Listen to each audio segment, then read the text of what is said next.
स्वागत है आपका एक बार फिर से कमाई का अड्डा में और मेरे साथ जुड़े हैं वीरेंद्र जी।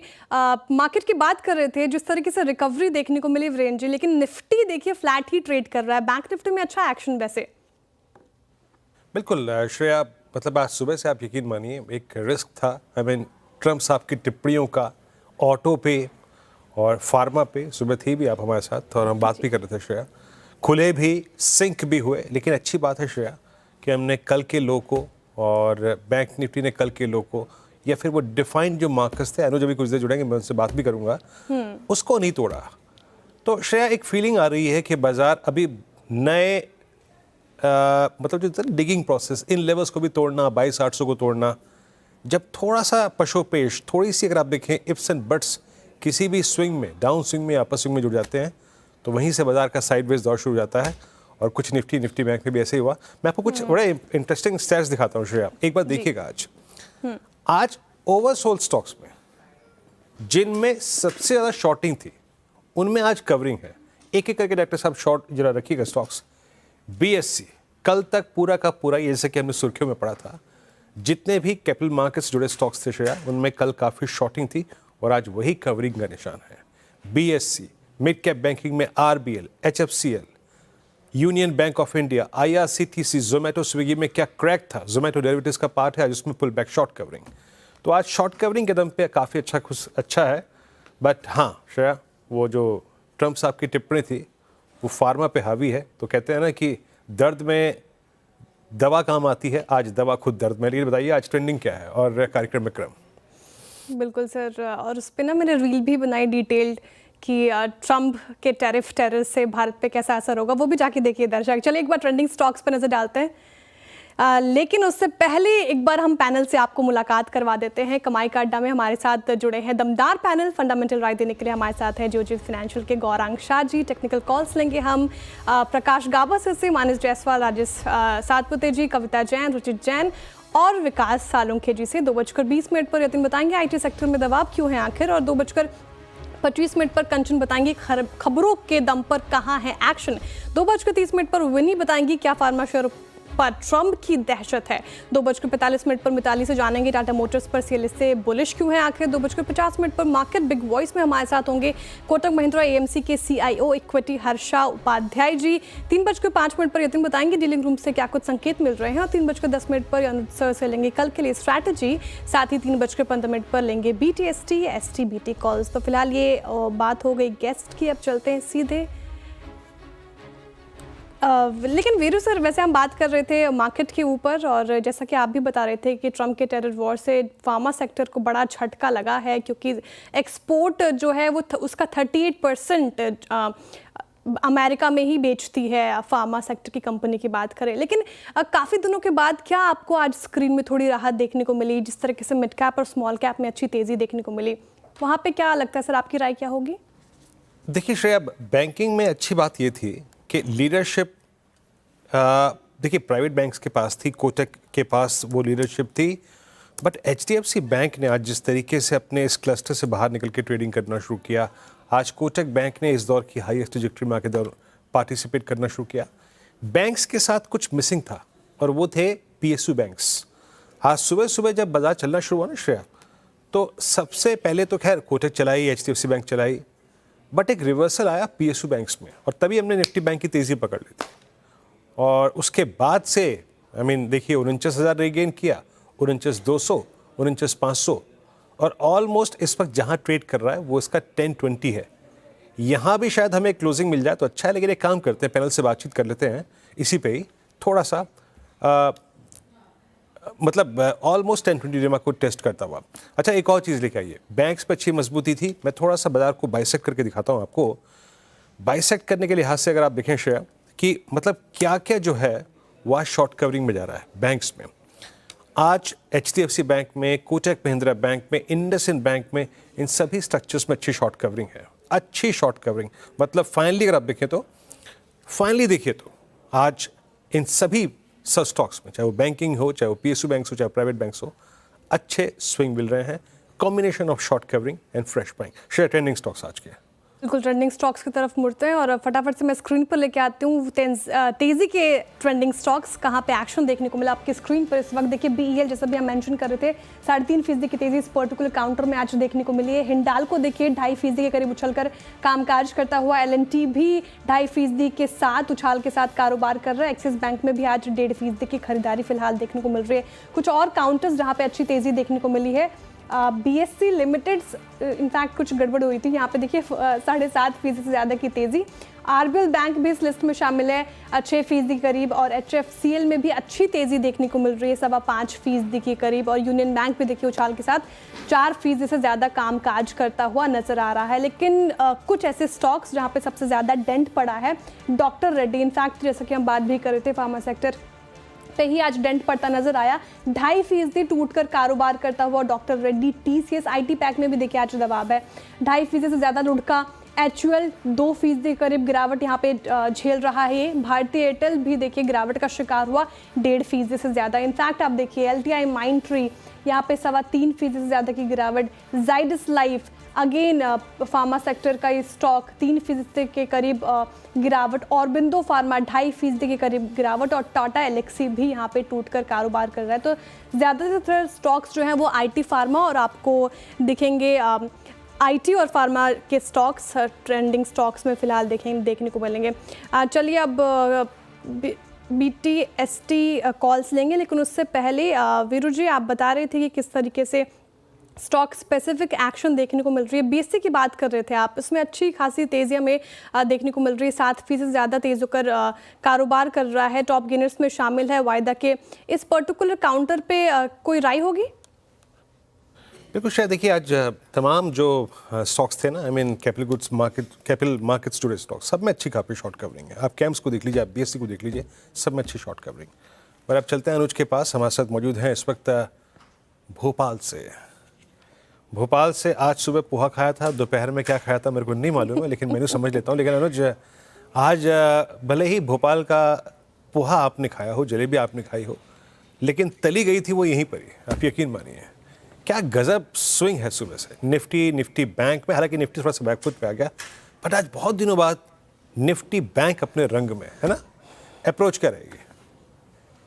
बिल्कुल बिल्कुल, देखिए पहले तो रचना जी का शुक्रिया, क्योंकि मैं अभी उनकी ही ऑफिस में बैठकर आपसे बात कर रहा हूँ।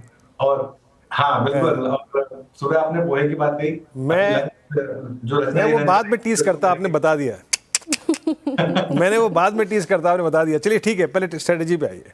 चलिए ठीक है। देखिए वीरू, एक तो ना आज बहुत दिनों के बाद फीलिंग अच्छी वाली आ रही है। आप सुबह से मार्केट देखिए, निफ्टी भले ही रेड में हो, 5 पॉइंट नीचे हो, लेकिन मार्केट में फीलिंग से कहना, बहुत दिनों के बाद एक अच्छी फीलिंग आपको नजर आ रही है मार्केट में।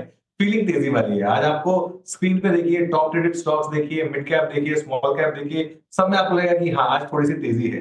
ठीक है ना। पिटे हुए मिड कैप, पिटे हुए स्मॉल कैप, निफ्टी में भले तेजी ना हो, लेकिन जरूर कह रहा हूँ फीलिंग तेजी वाली है। बैंक निफ्टी में अच्छी तेजी है। बैंक निफ्टी में मूव आपको अच्छे दिखाई दे रहे हैं। पिटे हुए मिड कैप, पिटे हुए स्मॉल कैप, लोगों के पोर्टफोलियो आज सुधरे हैं। थोड़ा सा उसको देखकर एक अच्छी फीलिंग आ रही है। एक चीज मैं कहूंगा, आज जैसे भी तो अगर 3-4 दिन मिल जाए ना, तो मुझे लग रहा है कि थोड़ा सा भरोसा वापस लौटेगा। लेकिन एक चीज का ध्यान रखिएगा, ऊपरी लेवल पर एफआई की सेलिंग का जो रिस्क है वो हमेशा रहेगा। वो एक बड़ा रिस्क है, तो ये रिस्क हमेशा रहेगा। अब जहां तक अप्रोच की बात है, देखिए मेरे ख्याल से निफ्टी और निफ्टी बैंक में आज क्लियरली निफ्टी पर काफी हद तक आईटी ने प्रेशर डाला। अगर आप निफ्टी आईटी देखेंगे और कुछ हद तक निफ्टी फार्मा, हालांकि निफ्टी फार्मा का उतना वेट नहीं है, लेकिन निफ्टी आईटी जो कल आपके फेवर में था, आज आपके अगेंस्ट हो गया। ये थोड़ा सा बस एक दिक्कत का मामला हुआ। बट निफ्टी पर रेजिस्टेंस है विरुद्ध 23,000 से 23,050 पर। आज का हाई वहीं पर है। हमारे सुबह भी बात हुई थी कि ये एक लेवल काफी क्रूशियल होगा। कल भी बात हुई थी इस लेवल की। और उसके बाद सबसे इंपॉर्टेंट लेवल वो 23,150 से 23,200 का, वो 10 और 20 डेमा का जोन, जहां पर मुझे लग रहा है कि बड़ा सेलर वापस बैठा होगा। मेरा व्यू है कि एक बार के लिए शायद मार्केट वापस आपको 23,200 तक की रैली दे। अगर फिसल रहा है तो वहां से वापस फिस लेंगे। और जब तक 22,800 कंक्लूसिव ना टूटे, नई मंदी नहीं होगी। पहला सपोर्ट 22,900 से 950 जहां पर हम हैं, और फिर मोस्ट इंपोर्टेंट सपोर्ट 22,750 से 22,850। देखिए आज का भी लो 22,815, तो 22,800 पर टेक्निकली आप छठी बार गए और छठी बार आपने सपोर्ट लिया। आज निफ्टी बैंक का प्राइस एक्शन बहुत शानदार है। और निफ्टी बैंक में देखिए 49,800 अगर क्रॉस हुआ तो मुझे लग रहा है 50,000 और 50,200 का भी रास्ता खुलेगा। लेकिन 49 600 से 49 800 के बीच में काफी बड़ी रेजिस्टेंस है। और अब आज के लो के नीचे ही फ्रेश वीकनेस आएगी। आज के प्राइस पैटर्न ने व्यूअर श्रेया एक अच्छी चीज की है कि आज के लो को कुछ हद तक आपके लिए बैरोमीटर बना दिया है कि अगर ये बचा रहा तो 3-4 दिन के लिए ही सही एक वापस एक काउंटर ट्रेंड रैली होने की उम्मीद रहेगी। लेकिन मेरे ख्याल से जो आज के ट्रेड की सबसे अच्छी चीज है वो है मार्केट ब्रेड्थ। एक बार आप मार्केट ब्रेड्थ देखिए और एक बार आप मिड कैप और स्मॉल कैप देखिए। आई थिंक इस तरीके की मार्केट ब्रेड्थ देखने के लिए, इस तरीके का मिड कैप और स्मॉल कैप एक्शन देखने के लिए आंखें तरस गई थी। जो पैरेलल लाइन चल रही है सुबह से ना ऑलमोस्ट 3:1 4:1 की। सबसे इंपॉर्टेंट ये है 3-4 दिन अगर आपको ऐसे मिले, निफ्टी भले ही कुछ ना करे, निफ्टी भले ही रेड में रहे, लेकिन 3-4 दिन अगर ऐसे एडवांस डिक्लाइन मिल जाएंगे ना तो मार्केट का मूड बहुत क्रॉस हो जाएगा। ओके, चलिए एक काम करते हैं। आप सोच रहे होंगे कि आज अनुज सुबह सुबह कहाँ पोहे के चक्कर में, भोपाल के चक्कर में, भोपाल के आउटस्कर्ट्स में, और रचना जी की इस वक्त सीट पर बैठे हुए हैं। दरअसल एक बड़ी इंटरेस्टिंग बात है, और अगर आप मध्य प्रदेश से हैं तो आज आप CNBC आवाज़ शाम को ज़रूर देखिएगा।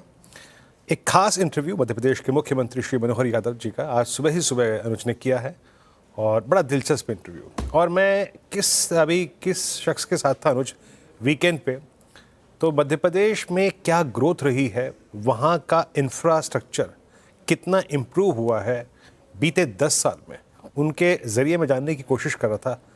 और स्पेशली उन्होंने इंदौर का जिक्र किया, भोपाल का जिक्र किया। वाकई नज़र आया आपको वो फीलिंग आ रही थी क्या इंफ्रास्ट्रक्चर के विकास की, रोड्स की? देखिए वीरू, मैंने ना अपनी जिंदगी के 3 साल रतलाम मध्य प्रदेश में बिताए हैं, तो मध्य प्रदेश के साथ मेरा एक कनेक्शन वैसे भी रहा ही है, एक दिल का कनेक्शन। और मध्य प्रदेश तो देश का दिल एकदम बीच में है।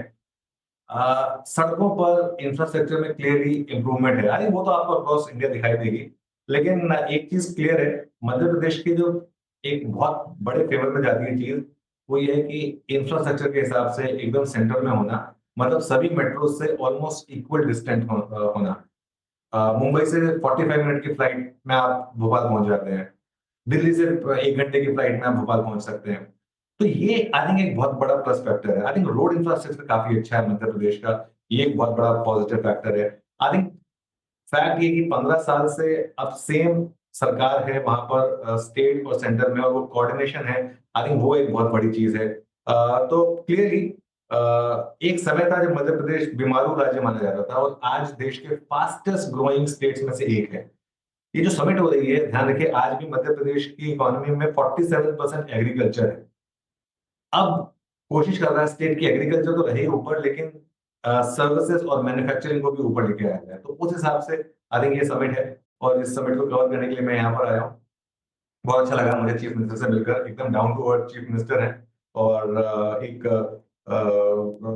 बाकी खैर ज्यादा बताऊंगा नहीं। आई थिंक आज शाम को, कल हम इस इंटरव्यू को प्ले करेंगे, तब उसमें आपको झलक देखने को मिलेगी।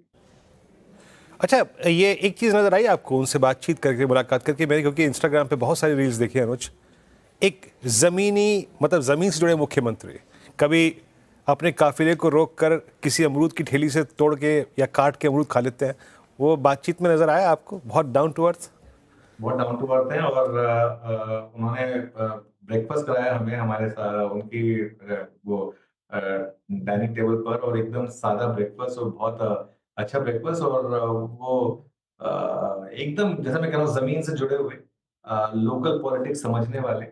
और ये एक बात ना, वैसे ये इस रजीम की खासियत भी रही है, इस बीजेपी रजीम की। शिवराज सिंह चौहान 3 बार मुख्यमंत्री रहे, अब नए मुख्यमंत्री को लेकर आया गया, और इनको देखकर लग रहा है कि ये भी लंबी लंबी रेस के घोड़े हैं वीरू। मुझे हैरानी नहीं होगी अगर ये भी शिवराज सिंह की तरह ही अगले 2-3 बार अगर चीफ मिनिस्टर बने तो मध्य प्रदेश। चलिए, तो ये खास मुलाकात मोहन यादव जी के साथ, और ये शाम को आप इंटरव्यू देख सकते हैं। अनुज ने आज ये इंटरव्यू रिकॉर्ड किया है, कैसे इस वक्त प्रगति की राह पे ये प्रदेश जा रहा है। CNBC आवाज़ के मैनेजमेंट अनुज सिंघल के साथ श्री मोहन यादव जी की ये मुलाकात, ये बात। और ये आशीष वर्मा को न्यूज़ रूम में श्रेया ज़रूर बता दीजिएगा कि शाम को बहुत दिनों से अगर भोपाल होके नहीं आए हैं तो ये इंटरव्यू ज़रूर देखें। तो आज ज़रूर शाम 7 बजे, बिल्कुल आज शाम 7 बजे एक्सक्लूसिव इंटरव्यू देखें। शुक्रिया कुछ सर। पूछना चाहते हैं श्रेया आप अनुज? मैं ये ऐसे सर इंदौर और भोपाल की चर्चा, मेरे बहुत सारे फ्रेंड्स भी हैं और मेरी खुद की बहन वहीं पे पढ़ती है, तो वो बताती है कि Indore is the cleanest city. Sir cleanness के मामले में बताइए, क्या देखा आपने, आपके दृश्य कैसा रहा इंदौर में? श्रेया, एक्चुअली हुआ क्या था, मैं भोपाल में तो फ्लाइट मिली नहीं, तो मैं कल रात को डायरेक्टली इंदौर लैंड किया। मैं रात को जब तक होटल पहुंचा, रात को 12:30 बज चुके थे, और उसके बाद सुबह सुबह मुझे 5:30 बजे मैं इंदौर से निकल गया था। तो इंदौर तो मुझे ज्यादा देखने का मौका मिला नहीं। होपफुली अगली बार जब मैं आऊंगा तो मैं आपको इंदौर के बारे में बता पाऊंगा। लेकिन मार्केट के ऊपर वापस चलते हैं इस समय, और आई थिंक श्रेया वीरू, अच्छा दिन है मार्केट के लिए, तो मेरे ख्याल से अब कॉल्स पर भी फोकस किया जाए। बिल्कुल सर, अब कॉल्स लेते हैं, और बहुत शुक्रिया सर आप हमारे साथ जुड़े, इतनी बिजी शेड्यूल में और इतनी हेक्टिक शेड्यूल में आपने वक्त निकाला बाजार के लिए और हमारे साथ जुड़े और स्ट्रेटजी बताई दर्शकों को। अब चलते सीधे कॉल्स की तरफ और कॉल लेना शुरू करते हैं। गाबर सर, आप बताइए आपकी ट्रेड क्या होगी आज की? Good afternoon to you. मुझे जो पसंदीदा स्टॉक इस वक्त वो है अशोक लेलैंड। तो अशोक लेलैंड का चार्ट जहाँ से रिजल्ट्स आए हैं उसके बाद अच्छा अप मूव मिला है। एक थर्ड अटेम्प्ट है आज अप मूव मिलने का, और वाकई में एक हायर हाई बन रहा है और हायर लो भी बन रहा है। ट्रेड कर रहा है 224 के आसपास। मुझे लगता है 230 ये एक जोन है, वहां तक जाना चाहिए, और स्टॉप लगाना पड़ेगा 222 का बस। अशोक लेलैंड कल तक स्पिल ओवर ट्रेड हो सकता है। ओके, अशोक लेलैंड आपका पहला ट्रेड 224 का। प्रकाश सर ने मेरे ख्याल से पिछले 10 दिन में ये तीसरी बार कॉल दिया है। गुड वन, अच्छा ट्रेड है ये। मानस, आपका ट्रेड?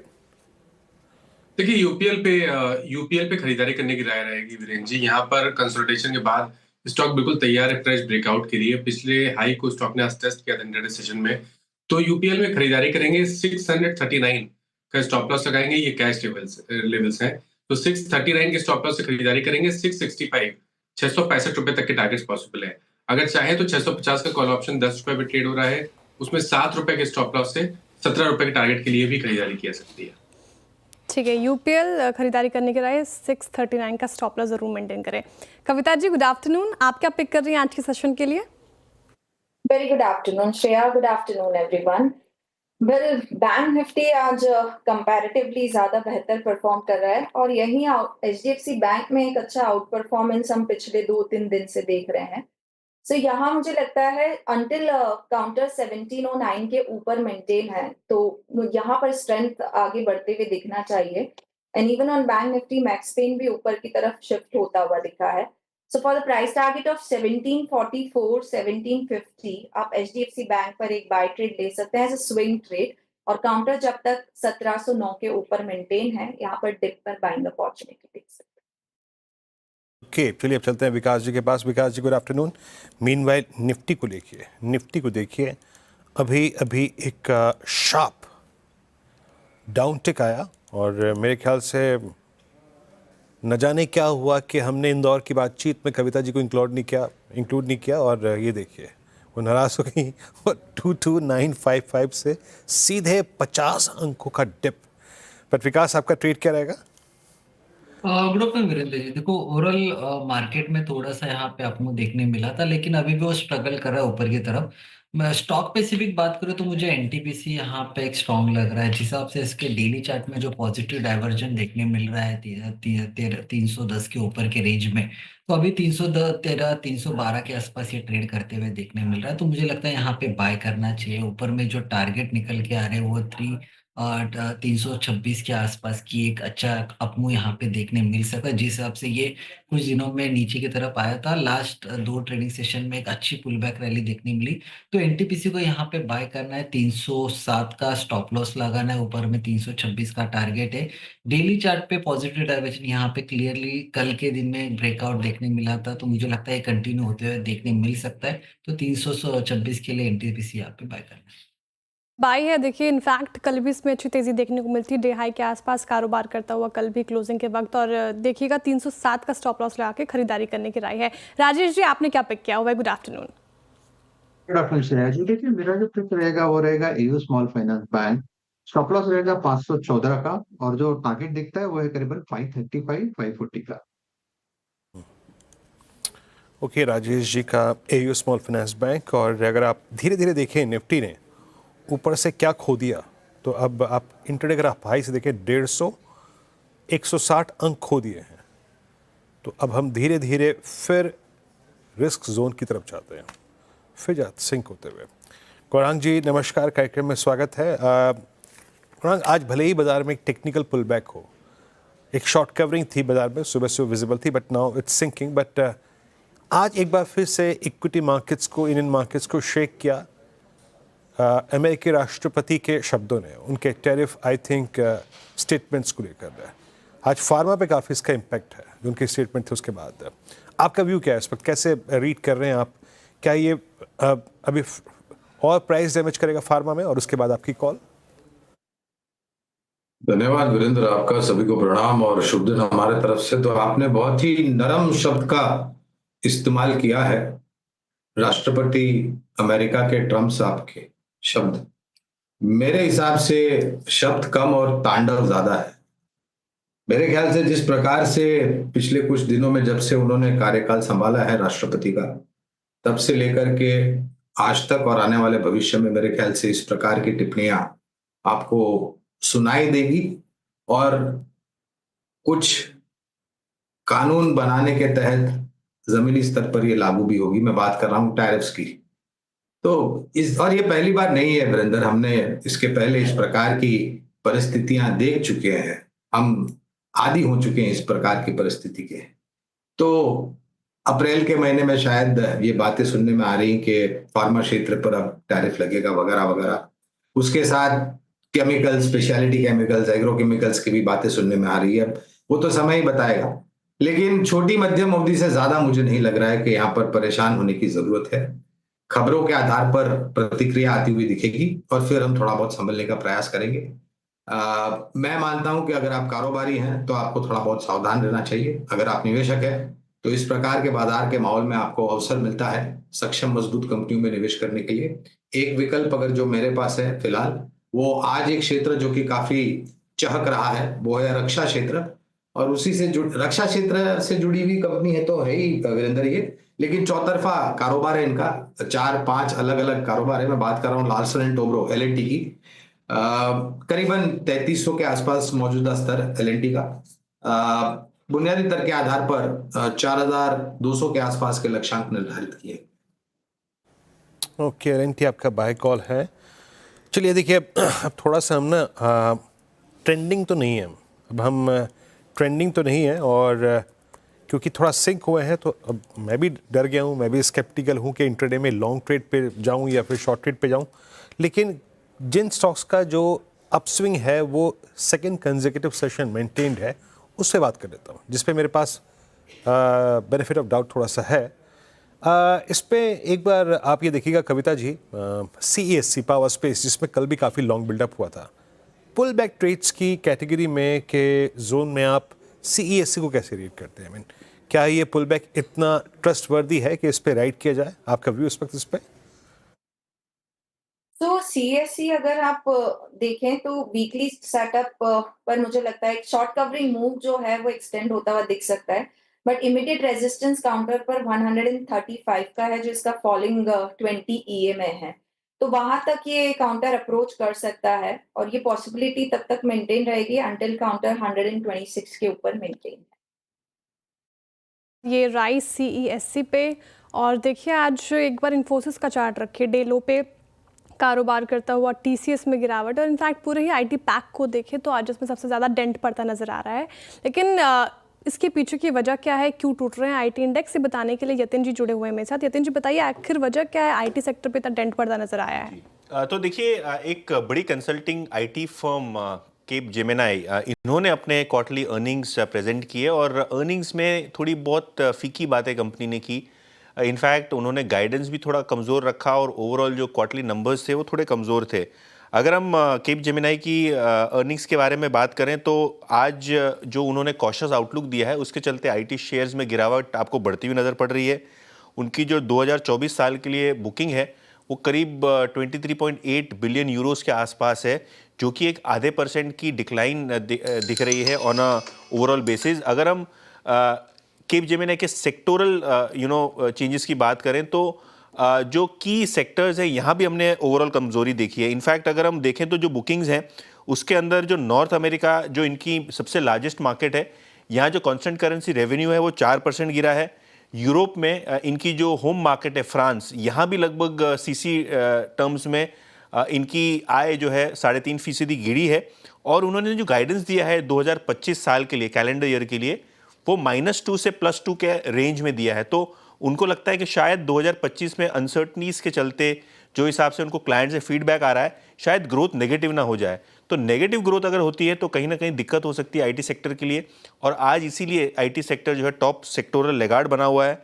इनफैक्ट 1.5% नीचे है आईटी इंडेक्स, जहाँ LTIMindtree, TCS, इन्फोसिस, विप्रो जैसे काउंटर्स में 2 से 5% तक का इंट्राडे डिक्लाइन आपको देखने को मिल रहा है। और अगर हम ईयर टू डेट बात करें तो आईटी इंडेक्स पिछले 1.5 महीने में ब्रॉडली आपको 6% नीचे जाता हुआ दिखाई पड़ रहा है। बिल्कुल, आईटी इंडेक्स पिछले 1.5 महीने में 6% टूटा है। और इनफैक्ट जो आप स्टॉक्स गिना रहे थे यदन जी, विप्रो, इन्फोसिस, इन सब में ज़्यादा गिरावट देखने को मिल रही है। कल आईटी पैक इनफैक्ट अच्छा परफॉर्म कर रहा था, लेकिन आज एक डेंट पड़ता है। शुक्रिया यतिन जी तमाम जानकारी के लिए। लेकिन गौरांग जी, क्या जिस तरीके से आईटी इंडेक्स में आज पर्टिकुलरली हमें दबाव देखने को मिल रहा है, किसी पर्टिकुलर स्टॉक्स पे आप बेट लगाएंगे क्या? मिड कैप और लार्ज कैप दोनों के ही मद्देनजर से पूछ रही हूँ मैं। तो श्रेया जी, देखिए ये एक खबर के आधार पर प्रतिक्रिया है। अब केप जेमिनाई या फिर बाकी अन्य एसेंचर जैसी कंपनियां, मेरा अगर आप निजी मेरी राय पूछे तो मैं इतना प्रभावशाली असर भारतीय कंपनियों में नतीजों को लेकर के आया ऐसा मुझे नहीं लग रहा है। अगर आप नतीजों पर ध्यान दें तो इस वित्तीय वर्ष में पिछले 3 तिमाही के नतीजे जो हमने देखे हैं, और हर एक नतीजों के बाद जो टिप्पणियां मैनेजमेंट ने अपने कारोबार को लेकर के हमारे और आपके समक्ष रखी है, उसको मैं ज्यादा महत्व दूंगा और उसको मैं ज्यादा प्रभावशाली समझूंगा। तो मैं CNBC आवाज के दर्शकों को समझ को सरल करने के लिए 6 विकल्प आपके सामने रखना चाहूंगा। 2 mid cap, 2 small cap, 2 mid cap और 2 लार्ज कैप में से। तो 2 मिड कैप कंपनियां होगी KPIT टेक और साइंस लिमिटेड।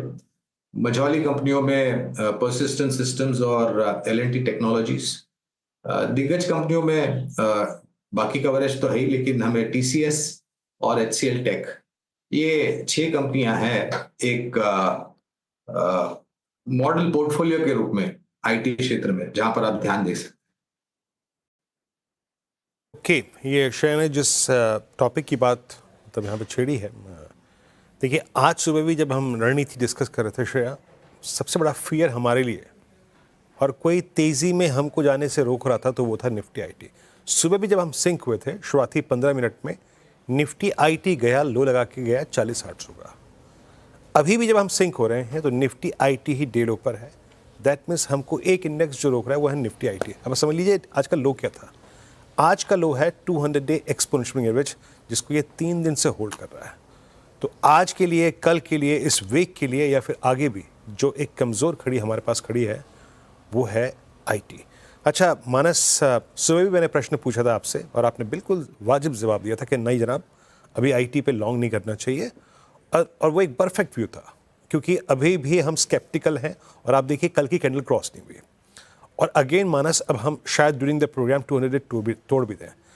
शॉर्टी का कोई प्रेफर्ड कैंडिडेट नजर आता है आपको आईटी में? देखिए बिल्कुल, अगर आईटी में शॉर्ट कॉल लेना हो तो मेरे ख्याल से इन्फी पे एक शॉर्ट कॉल लेना चाहिए, क्योंकि जिस तरह के पैटर्न्स हैं उसको देख के लग रहा है कि इस बार ये 200 डे मूविंग एवरेज को ब्रेक करेगा और शायद 1760 के आसपास जाने की कोशिश करेगा। तो अगर एक ट्रेड आईटी क्षेत्र में लेना हो शॉर्ट साइड पे, तो वो इन्फी पे करंट लेवल्स पे शॉर्ट करने की राय रहेगी।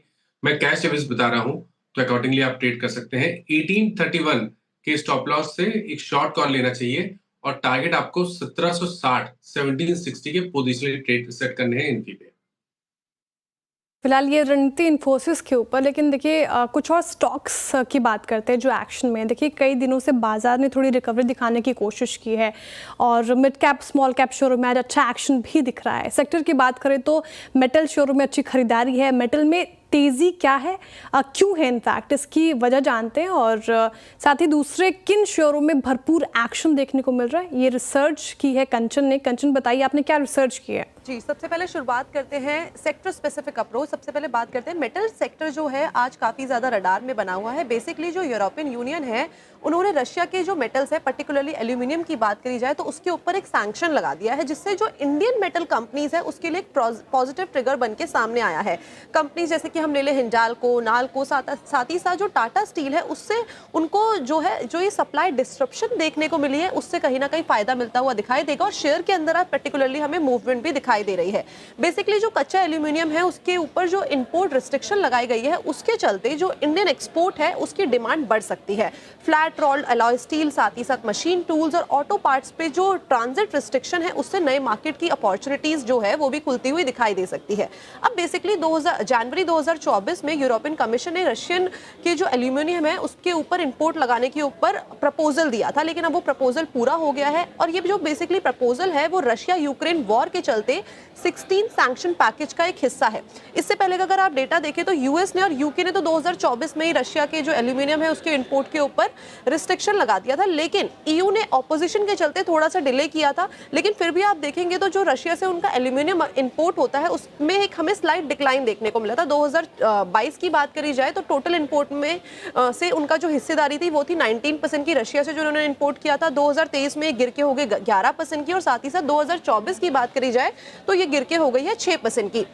यानी कि जिस्ट अगर हम देखें तो जो ईयू ने सैंक्शन लगाया है रशिया के इंपोर्ट पे उससे कि जो ग्लोबल प्राइसेस है उसमें हमें बूस्ट देखने को मिल सकता है, जिससे सीधा सीधा इंडियन मेटल प्रोड्यूसर को एक्सपोर्ट्स की अपॉर्चुनिटी मिलती हुई दिखाई दे सकती है।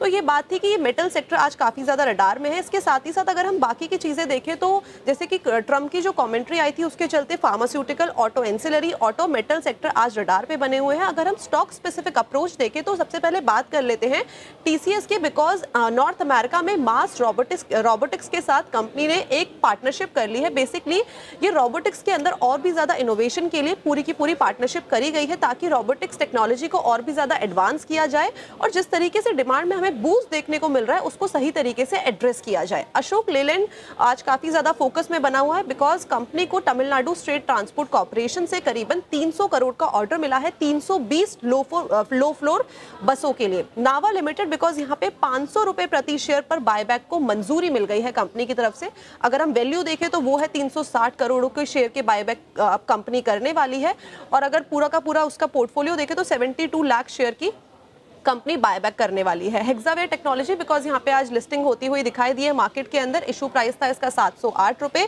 करीबन जो कंपनी है 5% प्रीमियम पे मार्केट में लिस्ट होती हुई दिखाई दी है और इसका जो लिस्टिंग का प्राइस है वो है करीबन 745 रुपए प्रति शेयर और बीएससी पे ये 731 पे लिस्ट होती हुई दिखाई दी है। तो ये कुछ शेयर है जो आज काफी ज्यादा चर्चा में बने हुए थे और कुछ सेक्टर्स भी हैं जिसपे आज काफी ज्यादा एक्शन था। बिल्कुल, काफ़ी ज़्यादा एक्शन देखने को मिल रहा है बाजार में। शुक्रिया कंचन तमाम जानकारी के लिए, आपने बहुत बखूबी से स्टॉक्स इन एक्शन बताए हमें। और निफ्टी आईटी देखिए जैसा वीरेंद्र जी मेंशन भी कर रहे थे, अभी 200 EMA को तोड़ता हुआ निफ्टी आईटी इंडेक्स डे लो पर और इसके कुछ काउंटर्स पे हमने बात भी की, लेकिन एक बार फार्मा सेक्टर पे भी नज़र डालते हैं। जिस तरीके से डोनाल्ड ट्रंप के बयान के बाद निफ्टी फार्मा पर डेंट पड़ा है। शुरुआत में तो 3% तक लुढ़क गया था, अब 1% से ज़्यादा कर कारोबार कर रहा है। काफ़ी ज़्यादा स्टॉक्स देखें आप तो निफ्टी फार्मा के गिरकर ही कामकाज कर रहे हैं। मानस जी, सन फार्मा पे कोई व्यू रहेगा क्या आपका? इनफैक्ट एक बार मैं फार्मा सेक्टर पे भी आपकी राय जानना चाहूँगी। जिस तरीके से इस पर्टिकुलर इंडेक्स को लेकर खबरें दिख रही है, न्यूज़ ड्रिवन काफ़ी ज़्यादा सेक्टर लग रहा है, अभी हाथ लगाना चाहिए? देखिए, खरीदारी नहीं करनी है, लेकिन अगर लॉन्ग पोजीशन किसी ने ऑलरेडी बना ली है तो मेरे ख्याल से आज के लो के नीचे स्टॉप लॉस लगा के पोजीशन को होल्ड किया जा सकता है, क्योंकि देखिए ट्रेंड तो यहाँ पर पहले से नेगेटिव था, लोअर टॉप लोअर बॉटम बन रहे थे। Nifty pharma index 200 moving average के नीचे ट्रेड कर रहा था, लेकिन आज लोअर लेवल पे बाइंग इंटरेस्ट देखने को मिला है। तो आज का लो बहुत इंपॉर्टेंट है। अगर 20,300 के नीचे ये इंडेक्स फिसलेगा तो फिर से फार्मा स्टॉक्स में गिरावट देखने को मिलेगी, लेकिन जब तक वो नहीं होता है तो आप स्टॉक स्पेसिफिक आज के लोज पे स्टॉप लॉस लगा के पोजीशन को, लॉन्ग पोजीशन को होल्ड कर सकते हैं, लेकिन फ्रेश खरीदारी के लिए कंफर्मेशन का इंतजार करना पड़ेगा। अभी फ्रेश खरीदारी करने से बचे फार्मा में। और देखिए आज फार्मा सबसे ख़राब प्रदर्शन कर रहा है, हमने बात भी की। और राष्ट्रपति ट्रंप के फार्मा प्रोडक्ट पर 25% टैरिफ लगाने के बयान से इस सेक्टर पर दबाव देखने को मिल रहा है। सेंटिमेंट काफ़ी बिगड़ गया है। लेकिन इस डेवलपमेंट पर ज़्यादा डिटेल में जानकारी देने के लिए मेरे साथ जुड़ी हुई है विनी बताइए क्या रिसर्च किया आपने? बिल्कुल, तो आज फार्मा स्टॉक्स देखे तो काफ़ी प्रेशर में है। और एक्चुअली क्या हुआ, हमें ओवरनाइट सुबह कमेंट्री मिली कि डोनाल्ड ट्रंप ने ये बताया है कि वो इंटेंड करें, वो इम्पोज करेंगे अराउंड 25% टैरिफ। ये होगा ऑटो सेक्टर पे, ये होगा सेमीकंडक्टर्स पे और फार्मास्यूटिकल इंपोर्ट्स पे, फार्मा इंपोर्ट्स पे। नाउ इंडिया के जो इंपोर्ट और फार्मा की स्टोरी यूएस से कनेक्ट करते हैं। तो पहले तो ये क्या है, बिकॉज इस कंसर्न की वजह से स्टॉक्स, इंडियन फार्मा स्टॉक्स हैं वो गिर रहे हैं। नाउ इस पर रेसिप्रोकल टैरिफ जो हम बताते हैं, वो रेसिप्रोकल टैरिफ क्या होता है कि इंडिया जो टैरिफ चार्ज कर रहा है यूएस के प्रोडक्ट्स पे, वही टैरिफ यूएस चार्ज करेगा इंडिया के प्रोडक्ट्स पे। ना उसकी वजह से करंटली जो इंडिया यूएस की ट्रेड है फार्मास्यूटिकल्स में स्पेसिफिकली, नाउ इंडिया फार्मा की एक्सपोर्ट्स देखे तो यूएस में 2023 में अराउंड $7.6 बिलियन की थी और इंडियन फार्मा की इंपोर्ट्स फ्रॉम यूएस थी अराउंड $600 मिलियन की। अभी करंटली देखे तो इंडिया चार्ज कर रहा है अगर 10% टैरिफ फार्मा इंपोर्ट्स पे, तो यूएस क्या चार्ज करेगा यही 10% बता रहा है। पर अभी जो टैरिफ जो कमेंट्री में आई थी वो बोल रहे हैं कि अराउंड 25% की हो जाएगी। नाउ इसकी वजह से इम्पैक्ट क्यों हो रहा है? पहले तो इंडियन कंपनीज में काफ़ी सारी एक्सपोजर है यूएस में और यूएस सेल्स है, ये उनके यूएस एक्सपोर्ट सेल्स की बात कर रहे हैं। तो करंटली एक्सपोर्ट सेल्स यूएस में Aurobindo Pharma 46% export sales as of 9 month FY25 का डेटा है और ये सोर्स है HSBC से।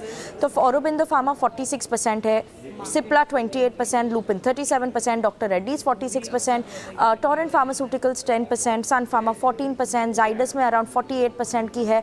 तो ये सब एक्सपोजर है यूएस के लिए और इसकी वजह से मे बी इम्पैक्ट भी आ सकता है जो HSBC ने निकाला कि अगर 10% टैरिफ आया तो उसका इम्पैक्ट EPS पे क्या होगा इन सब कंपनीज की। तो डॉक्टर रेड्डीज में इम्पैक्ट आएगा अराउंड 6.5%, जाइडस में 6% का इम्पैक्ट, ऑरोबिंदो में 5.5%, लुपिन में 4.5% का इम्पैक्ट EPS पे की बात करें अगर 10% की हाइक हुई, और सिप्ला में 4%, सन फार्मा में 1%। सो म्यूटेड परफॉर्मेंस, वो ज़्यादा इम्पैक्ट नहीं होगा सन फार्मा के, और टोरेंट फार्मा को भी और 0.8% का इम्पैक्ट आएगा EPS पे, ये अकॉर्डिंग टू HSBC है। पर इस वजह से आज हम देख रहे हैं स्टॉक्स में डिक्लाइन दिख रही है। चलिए विनी, बहुत बहुत शुक्रिया आपका इस पूरी चर्चा के लिए। और मतलब क्या EPS पे इम्पैक्ट आएगा वाले ग्राफिक्स को एक बार फिर दिखाएंगे, आपकी स्क्रीन पे आएंगे वो, और बहुत नाइसली अगर आप देखें तो यहाँ पे एक्सप्लेन किया गया था कि एग्जैक्टली इसी क्वांटम में टैरिफ हाइक हुए तो EPS पे इम्पैक्ट क्या आएगा। खैर मैं एक काम करता हूँ, इसको टेक्निकली यहाँ पे थोड़ा डिस्कस कर लेता हूँ। निफ्टी फार्मा पहले तो लेके आइए एग्जांपल के तौर पे, पहले निफ्टी फार्मा क्या कर रहा है। आज के ट्रंप के ये बयान निफ्टी फार्मा को कैसे और किस ट्रैजेक्टरी में ले गए। अगर मैं निफ्टी फार्मा को देखूँ उसमें कौन कौन से स्टॉक्स पर सबसे ज़्यादा फर्क पड़ा है। देखिए एबट अभी भी डे हाई पर है, ऑल टाइम हाई पर है। अजंता फार्मा उस पर कोई फ़र्क नहीं पड़ा, एल्केम पे कोई फ़र्क नहीं पड़ा, ऑरबिंदो में रिकवरी है, सिंक हुआ है बायोकॉन सिंक हुआ है। उसके बाद आपकी स्क्रीन पे आएगा डॉक्टर रेड्डीज, हालांकि ये भी रिकवर कर गया डेलो से। प्राइस डैमेज एक बायोकॉन में हुआ है। उसके बाद अगर देखूँ मैं प्राइस डैमेज कहाँ पे हुआ है, एक नेटको में हुआ है। सन शॉर्ट था आज सुबह लेकिन जहाँ खुला क्रैक हुआ, लेकिन फिर भी रिकवरी आ गई। टोरेंट फार्मा ने 200 EMA को रीगेन कर लिया। मानस अगर मैं टेक्निकली जाऊँ तो शायद मुझे फ्रैंकली स्पीकिंग बायोकॉन के सिवा कोई भी शॉर्ट दिखाई नहीं दे रहा है। सन फार्मा में तो रिकवरी भी आ गई। इनफैक्ट आपका मैंडेट क्या है इस वक्त? तो बिल्कुल इसलिए मैंने मेंशन किया था कि आज के लोज बहुत इंपॉर्टेंट है। स्टॉक स्पेसिफिक सब में लोअर लेवल पे बाइंग इंटरेस्ट देखने को मिला है। मेरे ख्याल से आज के लोज के नीचे अगर जाए तो ही आप शॉर्ट पोजीशन फार्मा में बनाना चाहिए। खरीदारी करने की राय नहीं रहेगी जहां पर आपको कंफर्मेशन मिले। मैं अभी थोड़ा चार्ट देखा था फार्मा क्षेत्र के, तो टोरेंट फार्मा एक ऐसा स्टॉक है जो इंडिकेशन दे रहा है बॉटम फॉर्मेशन के। इंटरडे चार्ट पे इनवर्स रेंज पैटर्न का ब्रेकआउट है, डेली चार्ट पे 200 मूविंग एवरेज के ऊपर निकला है। तो अगर एक ट्रेड फार्मा क्षेत्र पे लॉन्ग साइड पे लेना होगा तो टोरेंट फार्मा में खरीदारी की जा सकती है। स्टॉप लॉस आपको 3069 के लगा के एक लॉन्ग साइड पे ट्रेड लेना है और 3225 के टारगेट सेट करने हैं। हाँ, तो फिलहाल टॉरेंट फार्मा पे ये राय आपके लिए आती हुई। देखिए, हम फार्मा सेक्टर की बात करें, एक बार हेल्थ केयर इंडेक्स की भी बात कर लेते हैं। हेल्थ केयर सेक्टर से देखिए अपोलो हॉस्पिटल एक ऐसा काउंटर जिसमें अच्छी तेज़ी देखने को मिल रही है, और फिलहाल अपोलो हॉस्पिटल 0.25% के करीब तेज़ होता हुआ इसमें देखिए डे हाई के आसपास ही कामकाज कर रहा है। राजेश जी, अपोलो हॉस्पिटल इस काउंटर को कैसे देख रहे हैं? जिनके पास हैं वो क्या करें?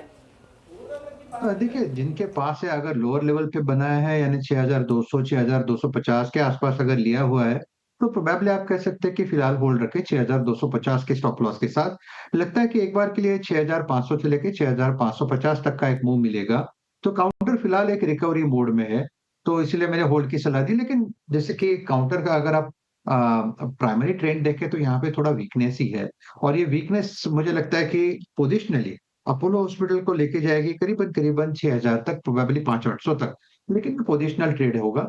लेकिन जो स्विंग दिख रहा है फिलहाल, तो वीकनेस एक रैली मिलती है, और ये रैली एक रिलीफ रैली है, तो मुझे लगता है रिलीफ रैली प्ले रहेगा 6500 550 तक का। तो फिलहाल होल्ड कर सकते हैं लॉन्ग टर्म के लिए, लेकिन थोड़ा सा वीकनेस तो नजर आ रहा है। रुचित जी भी हमारे साथ इस बीच जुड़ते हुए। रुचित जी, गुड आफ्टरनून। बाजार के मूड माहौल को देखते हुए आपने कौन सा स्टॉक पिक किया है? जी, very good afternoon. No doubt बाजार का मूड माहौल में वॉलेटिलिटी काफी है, और ये वॉलेटिलिटी अभी भी कंटिन्यूड है। सो हम रिलेटिवली थोड़ा लो बीटा नेम को ही प्रेफर कर रहे हैं यहाँ से लॉन्ग जाने के लिए। और नो, मेरा प्रेफरेंस कोटक महिंद्रा बैंक में रहेगा, जहाँ पे खरीदारी की सलाह है। ओवरऑल काफी स्ट्रेंथ ये स्टॉक ने पिछले कुछ दिनों में दिखाई है, जहाँ पे हाई टॉप हाई बॉटम का स्ट्रक्चर जो बना है वो अभी भी कंटिन्यूड है। तो कोई रिवर्सल के साइंस अभी भी नहीं है। 1950 के नीचे स्टॉप लॉस रख के यहाँ पे खरीदारी की सलाह रहेगी 1820 के अराउंड के टारगेट्स के लिए। सॉरी, 2020 के अराउंड बैंक आपका बाय कॉल। रुचित जी, जब मंदी दौर से आदमी निकल के बाहर आता है ना, तो वो प्रीवियस जो जोन्स होते हैं वो टारगेट के तौर पे नजर आते हैं, है ना? 2020 का लक्ष्य 1920 के लक्ष्य की जगह। हाँ, चलिए, चार का चौका, ये चार ट्रेड्स आपके स्क्रीन पे आएंगे। पहला ट्रेड आएगा सस्ता ऑप्शन, मानस जी रखेंगे ट्रेड, और उसके बाद एफएनएस सुपरस्टार राजेश सतपुते जी के सौजन्य से चार्ट का चमत्कार कविता जी लेके आएंगी, और साथ ही साथ मिड कैप फंडा गौरांग शाह आज प्रस्तुत करेंगे। सस्ता ऑप्शन मानस, क्या पिक कर रहे हैं आप? देखिए, अभी इन्फी की बात हुई थी। मेरा समझना है कि एक इसमें पुट ऑप्शन में भी ट्रेड लिया जा सकता है। 1800 का पुट ऑप्शन इन्फी का, वहां पर आप खरीदारी कर सकते हैं, क्योंकि पैटर्न को देख के लग रहा है करीब 40 से 50 रुपए का डाउनसाइड आपको इन्फी में देखने को मिल सकता है। तो 1800 का पुट ऑप्शन जो 18-19 रुपए पे ट्रेड हो रहा है, इसमें 12 रुपए के स्टॉप लॉस से खरीदारी की जा सकती है, और 35 रुपए के टारगेट सेट किए जा सकते हैं। ओके, इन्फोसिस की यहाँ पर आपको पुट लेनी है 1800 की। कुछ देर पहले हम डिस्कशन कर भी रहे थे, तो इन्फोसिस उस वक्त एक मंदी का सौदा निकल के आया था। राजेश सतपुते जी, आपका ट्रेड? देखिए, प्योर मोमेंटम प्ले करना है, then I would like to select BSE. BSE में बहुत ही clean price and volume breakout है, with the gain in open interest. Open interest jump है करीबन 15%, तो यहाँ पे लॉन्ग पोजीशन अच्छी बनी है। जो सपोर्ट है 5500 का है, तो 5533 के आसपास ये चल रहा है, तो 5450 का स्टॉप लॉस रखे और बीएसई बाय करे। मुझे लगता है यहाँ पे और एक थर्स्ट मिलेगा, जिसका टारगेट होगा करीबन 5650 से लेके 5700। बिल्कुल, बीएससी गजब की तेजी इस पर्टिकुलर काउंटर में, ये पिक आता हुआ राजेश जी की तरफ से। अब चार्ट का चमत्कार के लिए चलते हैं कविता जैन जी के पास। कविता जी, बताइए आपका चार्ट का चमत्कार। तो श्रेया, एलएनटी में अच्छे मूव बने हैं। आज काउंटर अपने 10 EMA को क्रॉस करने की कोशिश किया है।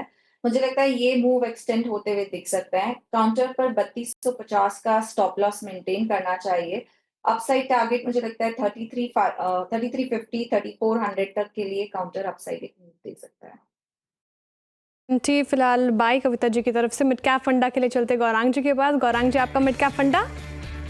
श्रेया जी, हमने मिड कैप श्रेणी में एक कंपनी जिसका चयन किया है, उसका नाम है CG power.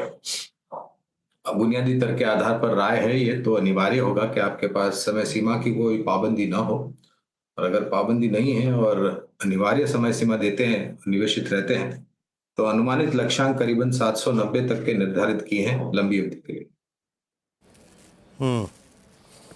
Okay, CG power हमने 4 ट्रेड्स पिक किए। मानस जी ने सस्ता ऑप्शन पिक किया, इन्फोसिस के 1800 की पुट। ये पिक करना है आपको, एक मंदी खेलनी है इस पुट के जरिए। करीब 35 का लक्ष्य, 12 का स्टॉप लॉस है। राजेश सतपुते जी ने एफएनओ सुपरस्टार पिक किया। बीएससी फ्यूचर्स 5650 के लक्ष्य के लिए 5450 का स्टॉप लॉस है। और कविता जी ने पिक किया चार्ट का चमत्कार, उनका ट्रेड था LNT फ्यूचर्स बाय करना 3350 के लक्ष्य के लिए, 3400 के लक्ष्य के लिए। और गरांग जी ने भी CG पावर को पिक किया। एक दो ट्रेड्स और स्पॉट कर लेते हैं, उसके बाद आपको एक महत्वपूर्ण सेगमेंट और CNBC आवाज़ के खास एक इवेंट के बारे में जानकारी देंगे जो आपके लिए डिज़ाइन और स्ट्रक्चर किया गया। लेकिन उससे पहले थोड़ा सा ट्रेड्स पर बात कर लेते हैं।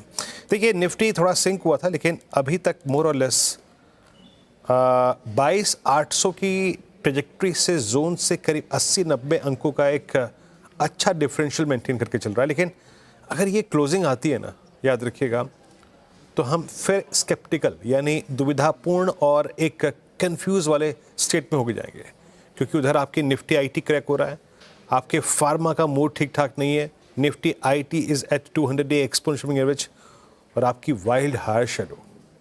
बट एक उपलब्धि होगी, वो है bank Nifty. Bank Nifty focus करते हैं। HDFC बैंक, कोटक बैंक पे बात हो गई। आइए आज PSU बैंक्स पे आते हैं।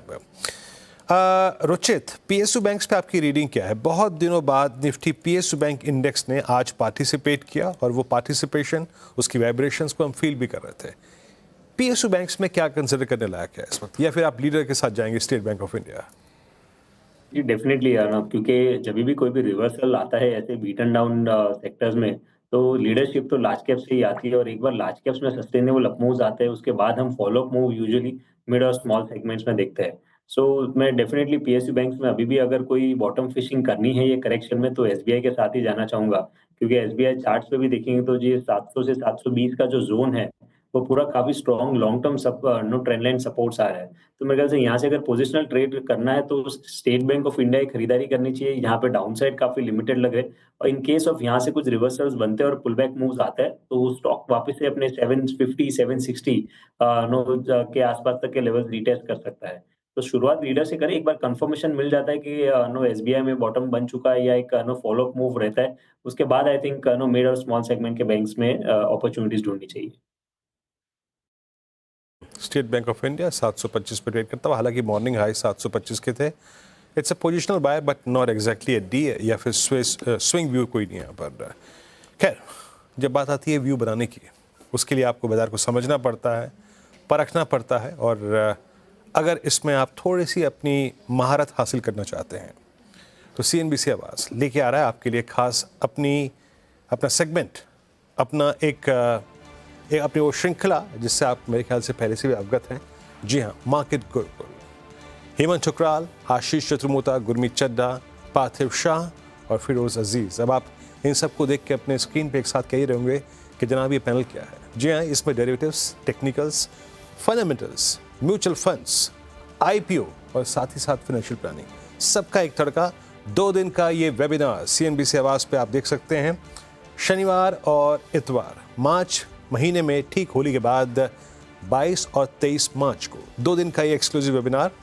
और इसमें अगर आप जुड़ना चाहते हैं और टेक्निकल्स को, डेरिवेटिव्स को कितना अपने पोर्टफोलियो को सुसज्जित करने के लिए आपको अप्लाई करना है, डेरिवेटिव्स के जरिए आप एक्स्ट्रा इनकम कैसे जनरेट कर सकते हैं अपनी लॉन्ग टर्म होल्डिंग्स पे, अगर आप म्यूचुअल फंड्स के द्वारा निवेश करते हैं तो म्यूचुअल फंड्स का एक अच्छा आई थिंक सिलेक्शन आपको कैसे करना है, आप IPO में निवेश करते हैं कैसे करना है, एक IPO रीजनेबली प्राइस्ड है या नहीं, इन सब पे चर्चा होगी। अब तो मेरे ख्याल से श्रेया जुड़ी है हमारे साथ। श्रेया को भी शायद इस बार ये समझने का मौका मिलेगा। मैं बिल्कुल स्टूडियो में मौजूद होंगी। हाँ, तो फीस पे करिए आपने। ओह, आई थॉट सर ये मेरे लिए फ्री है एक्सक्लूसिवली। नहीं देखिए, हो सकता है, लेकिन फिर आपको सैटरडे संडे ऑफिस आना पड़ेगा, बट मज़ा आता है। हमारी पूरी टीम, मतलब प्रोडक्शन टीम, PCR, हम गेस्ट्स, बड़ा मज़ा आता है। और पता है श्रेया, इस प्रोग्राम को मतलब मैंने बनाया था जब गुरुकुल 1 हुआ था, FNO गुरुकुल था, वो मार्केट गुरुकुल नहीं था, वो डेडिकेटेड था टेक्निकल्स और डेरिवेटिव्स पे। जी, मैं सुभाष कई दिनों तक रात भर जगे रहते थे, वो स्ट्रक्चर किया था। 4 चीज़ें हमको खुद सीखने को मिली थी, स्ट्रैटेजीज और स्टैट्स को आकलन कैसे करना है, रोलोवर्स को किस तरीके से बेहतर तरीके से पढ़ते हैं। तो बड़े अच्छी श्रृंखला है, आप भी जुड़िएगा, दर्शक भी जुड़ेंगे और जुड़ना चाहते हैं आप। Learning is a never ending process, आप सही कह रहे हो। मैं तो बिल्कुल स्टूडियो में आऊँगी और मुझे पता है आप भी आएंगे बॉम्बे, तो फिर से एक बार मुलाकात होगी, आपसे रूबरू होंगे। तो 22 और 23 मार्च गुरुकुल, अगर अभी तक आपने रजिस्टर नहीं किया है तो स्क्रीन पे दिख रहा है आपको, इस पर रजिस्टर करें और बहुत कुछ सीखने को मिलेगा। मैं इनफैक्ट खुद बहुत कुछ सीखूंगी, तो मैं तो बहुत एक्साइटेड हूँ, आप भी होंगे, मुझे पूरी उम्मीद है। कुछ और स्टॉक्स पे बात, जी QR कोड आपकी स्क्रीन पे है, जब आप ये स्कैन करेंगे, है ना श्रेया, आप भी कर लीजिएगा स्कैन, थोड़ी सी फीस है वो आप पे कर सकती हैं आप, ठीक है ना, और पूरा फी का स्ट्रक्चर, कोर्स मटेरियल सब कुछ आपको मिल जाएगा। तो जोड़िए मार्केट गुरुकुल से 22-23 मार्च को, हम आपका इंतजार करेंगे। श्रेया। बिल्कुल सर। टाटा मोटर्स की भी बात कर लेते हैं। सुबह मैंने ब्रोकर रिपोर्ट दी थी, उसको एक बार रिविजिट करते हैं और मिताली मेरे साथ जुड़ी हुई हैं। मिताली बताइए, CLSA ने इस पर क्या कहा है और टाटा मोटर्स क्यों है फोकस में? तो टाटा मोटर स्टॉक जो कि अपने रिकॉर्ड हाई से अब 40% तक गिर चुका है। एक्चुअली ऑटो सेक्टर में सबसे ज़्यादा अंडर परफॉर्मिंग स्टॉक है। Q3 में जो इसके नतीजे थे काफ़ी निराशाजनक थे, मार्केट सेंटिमेंट से काफ़ी कमज़ोर नतीजे हमें देखने को मिले। इसके बीच ब्रोकरेज फर्म CLSA ने यहाँ पे काफ़ी हाई कन्विक्शन के साथ आउट परफॉर्म की टारगेट दी है। उनका कहना है कि JLR जो कि टाटा मोटर्स की प्रीमियम लग्जरी ब्रांड है, अभी अपने नॉर्मल मल्टीपल वैल्यूएशन 2.5x से काफ़ी नीचे ट्रेड कर रहा है और अभी JLR की इम्प्लाइड पर शेयर की बात करें तो वो सिर्फ 200 रुपये है, जबकि CLSA का टारगेट है 450 रुपये का। तो इसलिए वो काफ़ी बुलिश है अभी स्टैंड पे। और US अगर टैरिफ्स लगाता भी है तो भी टाटा मोटर्स पर इसका ज़्यादा फर्क हमें देखने को नहीं मिलेगा। अगर डिमांड या मार्जिन्स भी गिरते हैं तो भी उस पर जो इसका इम्पैक्ट है वो हमें स्टॉक प्राइजेस पे देखने को नहीं मिलेगा। इसलिए टाटा मोटर्स पर CLSA काफ़ी हमें बुलिश नज़र आए हैं। ठीक है, टाटा मोटर्स फिलहाल देखिए इस पर थोड़ा दबाव देखने को मिल रहा है। CLSA ने रिपोर्ट जारी की थी और सुबह भी हमने ब्रेक की थी, 930 रुपये का टारगेट मिला है। तो अभी जिस लेवल पे ये ट्रेड कर रहा है वहाँ से 36% का अपसाइड पोटेंशियल CLSA को नज़र आ रहा है। शुक्रिया मिताली तमाम जानकारी के लिए। गौरांग जी, CLSA तो बुलिश नज़र आ रहा है टाटा मोटर्स पर और कह रहे हैं जिस वैल्यूएशन पे भी फिलहाल ट्रेड कर रहा है, अच्छा मौका है एंट्री के लिहाज से। आपकी एनालिसिस क्या कहती है, टाटा मोटर पर लगाएंगे दाव?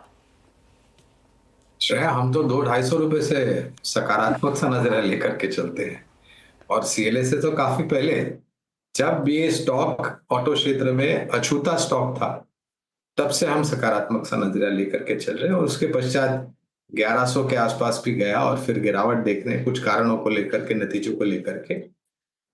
और हमें अब भी लग रहा है कि खरीदारी बनती है, यहाँ पर थोड़ा समय ज्यादा लग सकता है बाकी अन्य ऑटो क्षेत्र की कंपनी, चौपहिया वाहन बनाने की कंपनियों की तुलना में, क्योंकि थोड़ी दिक्कतें हैं। लेकिन ऐसा भी नहीं है कि ये दिक्कतें दूर नहीं हो सकती है। तो अगर आपके पास, फिर से वही कहूंगा, अगर समय सीमा है, आपके पास पाबंदी नहीं है, तो आप निश्चिंत होकर के निवेश कर सकते हैं लंबी अवधि के लिए।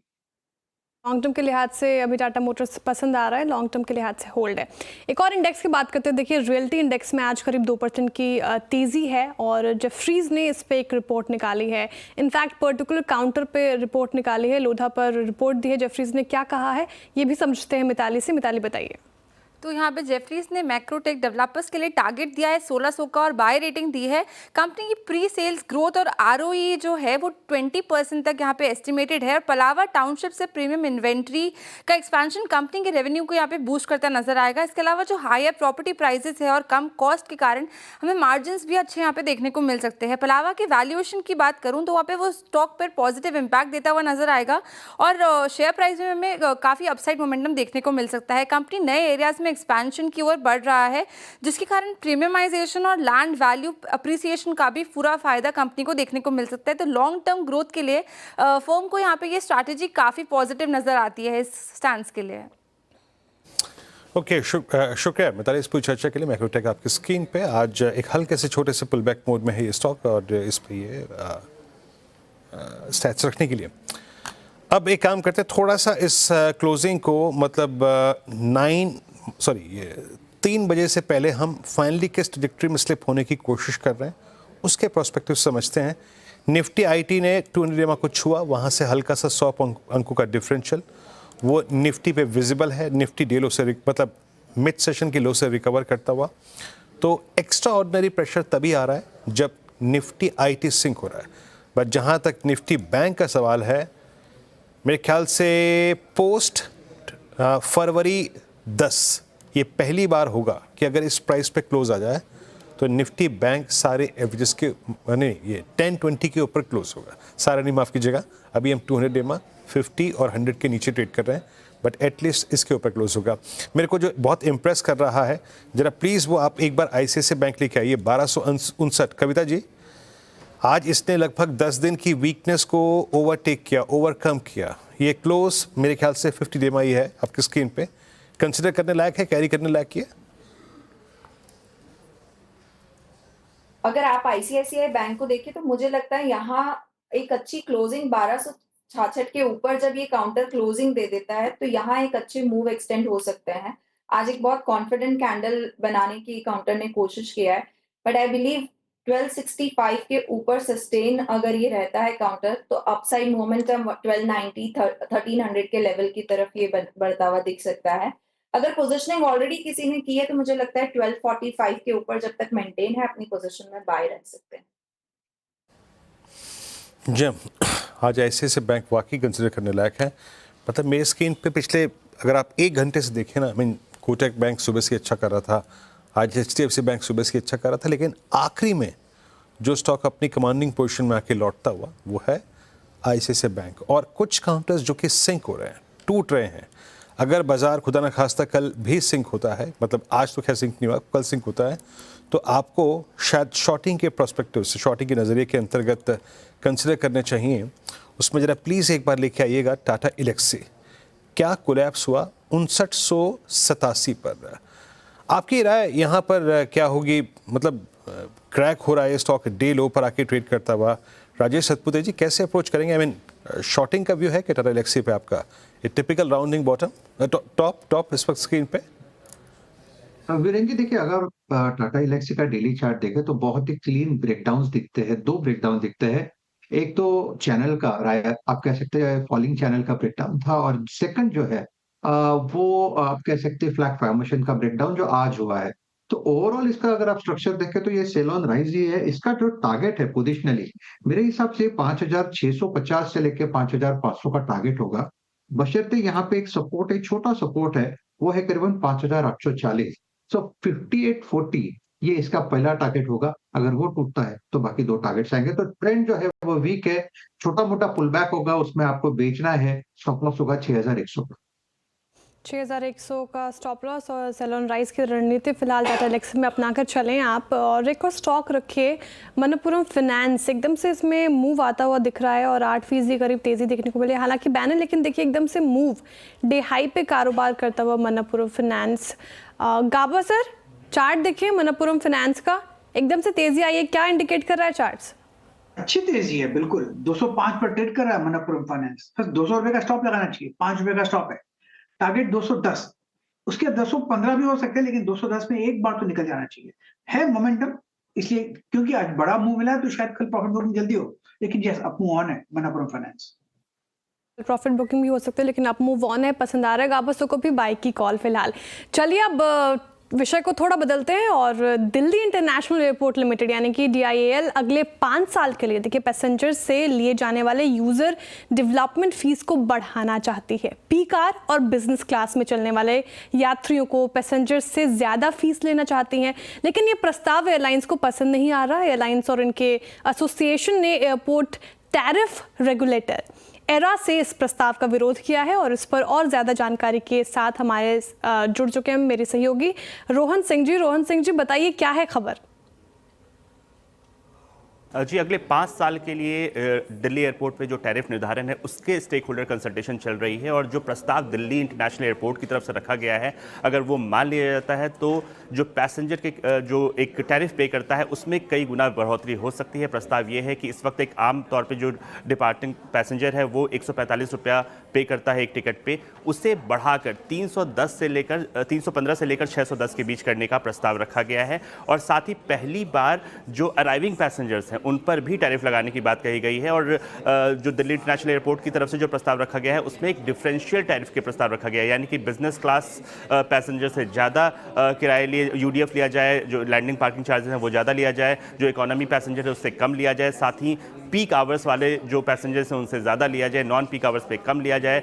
तो इस प्रस्ताव का विरोध तमाम एयरलाइंस कर रही हैं। एयर इंडिया, इंडिगो की तरफ से जो स्टेक होल्डर कंसल्टेशन हुई उसमें इसका विरोध किया गया। उनका कहा गया कि इससे जो डिमांड है वो कम होगी, पैसेंजर को ज़्यादा किराए देने पड़ेंगे, इससे ओवरऑल जो एविएशन में जो डिमांड हो रही है वो प्रभावित होगी। और साथ ही ये डिस्क्रिमिनेटरी है पैसेंजर्स के बीच और एयरलाइंस के बीच भी, क्योंकि जो स्लॉट्स होते हैं वो लॉन्ग टर्म में निर्धारित करते हैं। साथ ही सभी जो एयरलाइन बिजनेस क्लास सर्व करते हैं उनको ज़्यादा देना पड़ेगा। तो इस पे रीथिंक करने के लिए कहा गया है एरा को, तमाम एयरलाइंस की तरफ से। फिलहाल स्टेक होल्डर कंसल्टेशन चल रहा है। 3 मार्च तक तमाम एयरलाइंस को अपने ऑफिशियल कमेंट्स देने हैं और 31 मार्च तक एरा इस बात का निर्धारण करेगी कि क्या वो इस प्रस्ताव को मानती है या नहीं मानती है। जी वाकई महत्वपूर्ण, और ये थोड़ा एविएशन एयरलाइन कंपनियां जो है इसका क्वाइट नेचुरली काफ़ी विरोध करेंगी भी। और इस बार की टिकट प्राइसिंग अगर आप पीक आवर्स में देख लें, और बिजनेस क्लास की तो खैर मैं नहीं कह सकता, लेकिन पीक आवर्स में देख लें तो बस आप कहेंगे जनाब कब तक मैं और जारी रख पाऊँगा हवाई यात्राएँ। इस बार हालांकि इस बार क्या हुआ श्रेया ना कि इस बार तो स्पिरिचुअल टूरिज्म काफ़ी था, इसलिए टैरिफ्स मतलब दाम थे काफ़ी ऊपर थे। लेकिन अब दिल्ली मुंबई का अगर आप भी टिकट ले लें, मैंने 7-7, 8-8, 9-9 हज़ार का, अब महंगे हैं। पहले 4-4.5 में मिल जाता था, लेकिन अब मुश्किल होता है। मैं 14,000 देकर आई थी सर दिल्ली टू मुंबई। वही मैं बता रहा हूँ ना, मैं बता रहा हूँ। और कतार में खड़ी रही थी, लंबी लाइन। मैं बता रहा हूँ ना, पहले नहीं था उतना इतने प्राइसेस नहीं थे, लेकिन अब ज़्यादा बढ़ गए हैं। क्या, चलिए अब एविएशन से बाहर निकल के आते हैं। अब आज अपने बिग मार्केट वॉइसेस की कड़ी में चलते हैं। Shri Harsha Upadhyay, CIO equity, Kotak Mahindra AMC के जुड़ चुके हैं। हर्षा जी नमस्कार, कार्यक्रम में स्वागत है। हर्षा जी, अभी भी शायद निफ्टी और निफ्टी बैंक पे हम ये कहने में सक्षम नहीं हैं कि हम इस दौर का बॉटम क्रिएट कर चुके हैं कि नहीं कर चुके हैं। थोड़ा 22,800 पे जुझारूपन है, और एक चीज़ जिसको इंडियन मार्केट्स और वर्ल्ड मार्केट्स फेस कर रहे हैं वो है ट्रंप की टिप्पणियाँ, उनके टैरिफ को लेके स्टेटमेंट्स। पर जहाँ तक प्राइस डैमेज का सवाल है वो इन आइसोलेशन सिर्फ इंडियन मार्केट्स में देखा गया है। आप हमारे रेस्ट एशियन मार्केट्स को देखिए, आप US मार्केट्स को देखिए, नो पेन व्हाटसएवर। आपका व्यू अभी कितना ये टसल, ये पेन और कंटिन्यू करेगा? वीरेंद्र जी, जैसे आपने बताया, ट्रम्प का जो टैरिफ का इम्पैक्ट है वो काफी कुछ कंट्रीज पे हो रहे हैं और होने का अनुमान भी लगा सकते हैं। लेकिन ज्यादातर जो वोलेटिलिटी इंडिया में दिखाई दिया है वो ओवर वैल्यूएशन और स्लोइंग अर्निंग्स ग्रोथ की वजह से हुआ है, बल्कि टैरिफ का जो रिलेटेड वोलेटिलिटी है वो इतना ज्यादा नहीं है। हो सकता है कि जब सेंटिमेंट खराब होता है तो थोड़ा बहुत जो नेगेटिव न्यूज आता है उसका इम्पैक्ट ज्यादा होता है, वो मैं मानता हूँ। लेकिन ज्यादातर यही हुआ है कि जो एक्सपेक्टेशंस बहुत ज्यादा हो गए थे, हमारे जो अर्निंग्स ट्रेजेक्टरी उतना मीट नहीं कर पाया, और उसके चलते हुए ये एक वैल्यूएशन रीसेट हो रहा है मार्केट में। और ज्यादातर वो ब्रॉडर एंड पे दिखाई दे रहा है। निफ्टी भी करेक्ट हुआ है, लेकिन इतना नहीं हुआ जितना मिड कैप्स और स्मॉल कैप्स हुए हैं, क्योंकि वहां पे ओवर वैल्यूएशन ज्यादा हुआ था और वहां पे ज्यादा करेक्शन देखने को मिला है। अच्छा हर्षा जी, इस बार प्राइवेट बैंक्स में थोड़ी स्थिरता ज़्यादा दिखाई दे रही है। मतलब मैं HDFC बैंक को देखो, हालांकि मैं जानता हूँ सर आप स्टॉक स्पेसिफिक टिप्पणियाँ नहीं करेंगे, PSUs थोड़े से बैकफुट पे थे। हमने NBFCs को इस बार बहुत रंग में देखा, स्पेशली कंज्यूमर जो फाइनेंसिंग में थी। ये बैंक्स और NBFCs को अब इन नंबर्स के बाद, बाज़ार में इस डैमेज के बाद, अब आप कैसे रीड कर रहे हैं? क्या ये चीज़ करने लायक है इस प्राइस पे, अगर आपका प्रोस्पेक्टिव 1-2 साल का है तो? देखिए, पहले भी अगर आप BFSI सेगमेंट देखते थे तो उसके अंदर जो लार्ज बैंक्स थे वहाँ पे काफी कुछ वैल्यूएशन कंफर्ट था, और वही अभी भी हम कह सकते हैं। और उसके अलावा जो इंटरेस्ट रेट का जो साइकिल चेंज हुआ है, और जो उम्मीद है कि क्रेडिट ग्रोथ भी इंप्रूव होगा gradually over the next few quarters, और RBI का जो रेगुलेटरी स्टांस है उसमें भी थोड़ा बहुत चेंजेस दिखाई दे रहे हैं। ये सब देखते हुए हमें लगता है कि ग्रेजुअली यहाँ से बेहतर ही होना चाहिए बैंक्स का परफॉर्मेंस, और उस हिसाब से यहाँ पे अगर आप इन्वेस्ट करते हैं तो इतना कुछ ज्यादा वैल्यूएशन रिस्क नहीं है इस सेगमेंट में। बिल्कुल बैंक्स अच्छे लग रहा है आपको valuation wise. Good afternoon Harsha ji, Shreya बात कर रही हूँ। वैसे सर आपने कहा कि ज़्यादा असर जो बाज़ार पे पड़ा है इस बार स्लोइंग अर्निंग ग्रोथ्स और इसके अलावा ओवर वैल्यूएशन के कारण पड़ा है, लेकिन टैरिफ के चलते उतनी ज़्यादा वोलेटिलिटी बाज़ार में देखने को नहीं मिल रही। सर आज जो बयान आया डोनाल्ड ट्रंप की तरफ से 25% टैरिफ इंपोर्ट पर जो लगाने की ऐलान हुआ है, उसके बाद से फार्मा सेक्टर में देखा आज थोड़ी गिरावट देखने को मिली। आपकी एनालिसिस क्या कहती है सर, अभी फार्मा सेक्टर में हाथ लगाना चाहिए? क्या आप इसमें हाथ लगाएंगे या फिर दूरी बना कर रखेंगे? देखिए, ये तो कहना बहुत ही मुश्किल है कि कल क्या स्टेटमेंट आने वाली है और क्या उसका इम्पैक्ट होने वाला है, तो उस हिसाब से इस पे स्पेकुलेट करना ठीक नहीं रहेगा। लेकिन ये जो बात हो रहा है, ये टैरिफ्स जो 25% का जो बात हुआ है, तो इसमें कितने प्रोडक्ट्स आने वाले हैं, क्या सब पे 25 रहेगा या ऊपर नीचे भी होगा, वो कोई क्लैरिटी आज के दिन में नहीं है। तो जरूर इतना बोला है कि फार्मा और ऑटो प्रोडक्ट्स पे टैरिफ्स आने वाले हैं अप्रैल महीने से। तो उस हिसाब से अनसर्टेनिटी, तो जब तक वो फाइन प्रिंट नहीं पड़ेंगे, तब जब तक पता नहीं चलेगा किस किस प्रोडक्ट सेगमेंट्स में कितना कितना इम्पैक्ट होगा, बोलना बहुत ही मुश्किल है। तो हमारा राय तो ये रहेगा कि ये जो वॉलेटिलिटी है ये थोड़ा बहुत चलता रहेगा। एक तो ओवर वैल्यूएशन अभी भी पूरा करेक्ट नहीं हुआ है इंडियन मार्केट्स में, और दूसरी चीज है टैरिफ के चलते हुए भी हमारे हिसाब से लगता है कुछ अगले कुछ हफ्तों तक ये न्यूज आते रहेंगे, और उस हिसाब से वॉलेटिलिटी भी जरूर कंटिन्यू होगा। ओवर वैल्यूएशन तो है, लेकिन सर एक बड़ा तबका है जो ये मानकर चल रहा है कि अभी फिलहाल मार्केट में सेल है, अपॉर्चुनिटी है, आप बाई कर सकते हैं, और एक बड़ा तबका है कि अभी कह रहे हैं कि मार्केट से दूर रहना चाहिए। आपकी एनालिसिस क्या कहते हैं? आपको ओवर वैल्यूएशन लग रहे हैं तो वो कौन से सेक्टर्स हैं जहाँ पे आप कह रहे हैं इट्स अ नो, और कोई ऐसा सेक्टर जो अभी ग्रीन फ्लैग लग रहा है आपको? देखिए, सेक्टोरली तो मेरे हिसाब से काफी कुछ सेक्टर्स में जहाँ पे ओवर वैल्यूएशन था, अच्छा खासा करेक्शन हो चुका है। तो अभी सेक्टोरली शायद सब बाइंग अपॉर्चुनिटीज में टर्न नहीं हुए हैं, लेकिन जरूर सेलेक्ट अपॉर्चुनिटीज तो अभी भी दिखाई दे रहे हैं। तो उस हिसाब से कोई सेक्टर को मैं अवॉइड करना नहीं चाहूंगा इस मामले में। अगर आप लार्ज कैप, मिड कैप और स्मॉल कैप का वैल्यूएशंस देखेंगे तो जरूर ज्यादा कंफर्ट लार्ज कैप्स पे आज के दिन पे है, क्योंकि अगर हिस्टोरिकल वैल्यूएशन रेंज देखेंगे और आज का वैल्यूएशन देखेंगे तो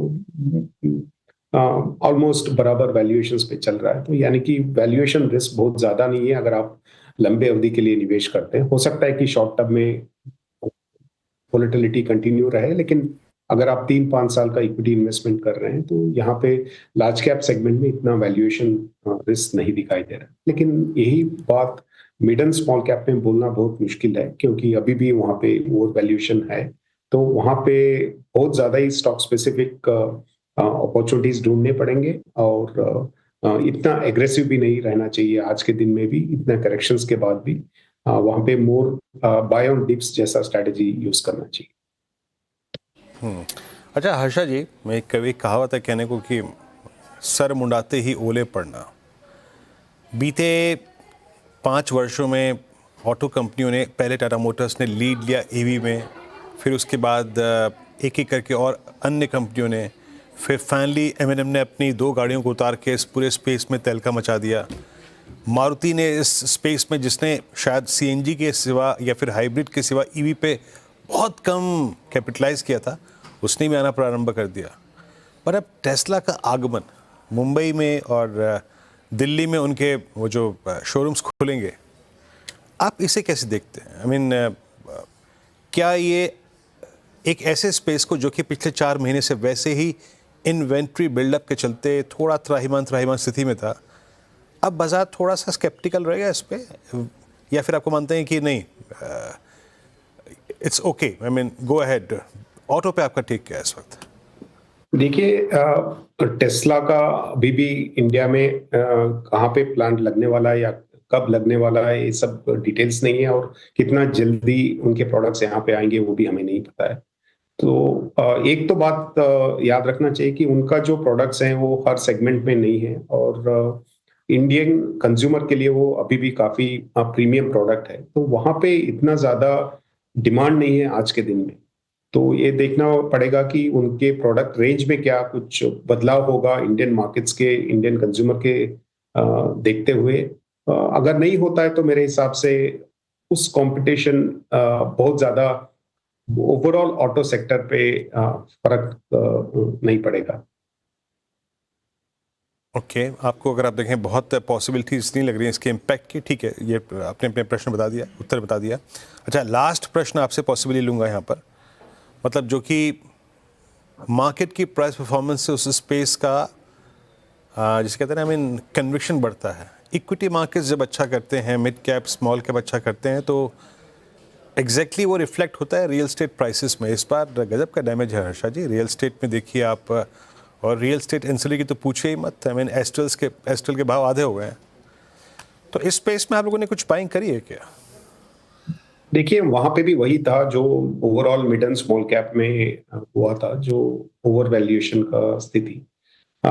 इस करेक्शन के बाद काफी कुछ करेक्शन हुआ है रियल एस्टेट में, और काफी सारे जो एंसिलरी सेगमेंट्स है वहां पे भी हमारे हिसाब से पूरे के पूरे सेक्टर तो बाय जोन में नहीं आया, लेकिन इंडिविजुअली स्टॉक स्पेसिफिक अपॉर्चुनिटीज आप ढूंढ सकते हैं। तो हमारे हिसाब से एक ठीक ठाक सा करेक्शन हुआ है।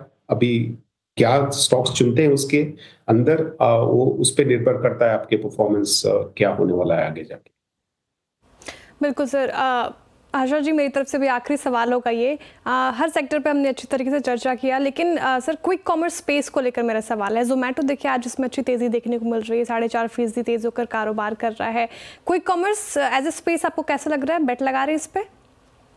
बिल्कुल, हमारा व्यू जो क्विक कॉमर्स पे है वो बहुत ही पॉजिटिव व्यू है, और हमें लगता है कि अभी तो यहाँ पे पेनिट्रेशन जस्ट नेसेंट स्टेज में है, और जैसे जैसे आप देखेंगे डेवलपमेंट इस इंडस्ट्री का होगा, तो यहाँ पे अपॉर्चुनिटी साइज काफी लंबे समय तक रहेगा, और काफी बड़ा अपॉर्चुनिटी हमें लगता है।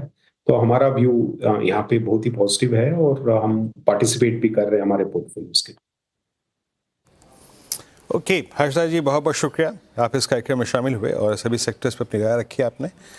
अब लेके आइए स्क्रीन पे निफ्टी एट 22943, और मैं अगर देखूं तो एग्जैक्ट ये क्लोज आज का लाइकली टू बी, अगर इस ट्रजेक्टरी में होता है। अनुज हमारे साथ मौजूद है। अब कल का क्लोज, परसों का क्लोज पैरेलली अलाइंड है अनुज, और फाइनली निफ्टी बैंक का एक क्लोज मेरे ख्याल से एटलीस्ट 10 और 20 के ऊपर। कुछ मुस्कुराहट स्क्रीन पे लेके आ रहा है क्या, या फिर आपके चेहरे पे आ रही है इस क्लोजिंग को देखकर कोई कन्विक्शन बन रहा है? देखिए वीरू, पता है दिक्कत क्या आ रही है?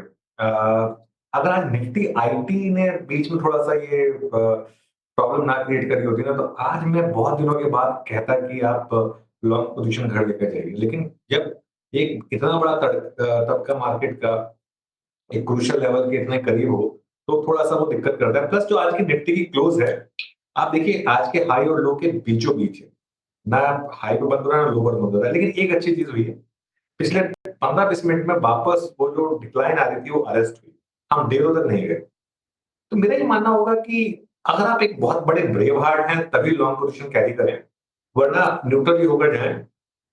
बैंक निफ्टी का मूव अच्छा है, बस बैंक निफ्टी में दिक्कत क्या है ना, बैंक निफ्टी ऐसे पहले कई बार कर चुका है। जो चड्डे में कहते हैं ना कि लेफ्ट का इंडिकेट करके राइट, पहले कई बार कर चुका है बैंक निफ्टी। आज भी तो वही वाला मामला हो गया कि 1% ऊपर 500 पॉइंट, और कल अगर वही ढाक के 3 पार तो दिक्कत आ जाएगी। निफ्टी पर मुझे लग रहा है तो 22,800 के आप नीचे आ जाए, या 23,250 के ऊपर निकल, दो में से एक चीज हो, तो मेरे ख्याल से एक ट्रेंड बनेगा, तब आप उस ट्रेंड के साथ रह सकते हैं। मिड कैप में आज का प्राइस एक्शन काफी अच्छा है, लेकिन हमें ऐसे 3-4 दिन देखने की जरूरत होगी। सिर्फ एक दिन से ट्रेंड नहीं बदलेगा, लेकिन आज प्राइस एक्शन मिड कैप में काफी स्टॉक में काफी अच्छे रहे, तो वो मेरे ख्याल से थोड़ा सा कॉन्फिडेंस बढ़ाएगा। लेकिन निफ्टी की जहां तक बात है ना, मेरा ये मानना है कि अभी थोड़ा सा केयरफुल रहे। एक अप्रोच ये हो सकती है, एक अप्रोच सिर्फ अगर आप चाहें तो मंथ एंड की निफ्टी की कॉल्स, जिसमें एक इनबिल्ट स्टॉप लॉस होगा, उसके थ्रू आप चाहें तो उस मार्केट को एक बार अप्रोच कर सकते हैं, या बैंक निफ्टी की मंथ एंड की कॉल्स, क्योंकि बैंक निफ्टी ज्यादा स्ट्रांग है, उसके थ्रू। लेकिन वो सिर्फ कंपल्सिव ट्रेडर्स के लिए है, इंटरडे में मार्केट आपको बतेरे मौके दे रहा है। लेकिन एक चीज जो मार्केट ने क्लियर कर दी है, 22,800 के नीचे अभी जगह नहीं है, टाइम लगेगा मार्केट को। 22,800 इतनी आसानी से नहीं टूटेगा। आज छठा दिन तक जब यहाँ पर सपोर्ट लिया, इवेंचुअली मेरा ये मानना है कि ये लेवल टूटेगा इवेंचुअली, लेकिन अभी एक बार के लिए सपोर्ट लेगा, और जब टूटेगा तब फिर रुकेगा। लेकिन अभी तो एक बार के लिए मार्केट उस लेवल को डिफेंड करने को तैयार है। 22,800 का लेवल इंपॉर्टेंट है और मार्केट डिफेंड करने को तैयार है। हालांकि सर आपने थोड़ा सा जिक्र भी किया मिड कैप और स्मॉल कैप को लेकर, लेकिन सर जिस तरीके से तेज़ी आज देखने को मिल रही है मिड कैप और स्मॉल कैप में, क्या ये सिर्फ एक दिन की चांदनी फिर अंधेरी रात वाली बात है, या फिर अभी आपको थोड़ा कन्विक्शन स्ट्रांग लग रहा है कि अभी यहाँ से सेटल हो सकता है मामला? देखिए श्रेया, मेरा ये मानना है कि स्मॉल कैप में अभी भी बचे, लेकिन मिड कैप में मुझे लग रहा है कि अब सेलेक्टिवली कई स्टॉक हैं जहां पर अब अच्छे लेवल्स आ गए और एटलीस्ट जो एक बबल था वो तो फूट चुका है।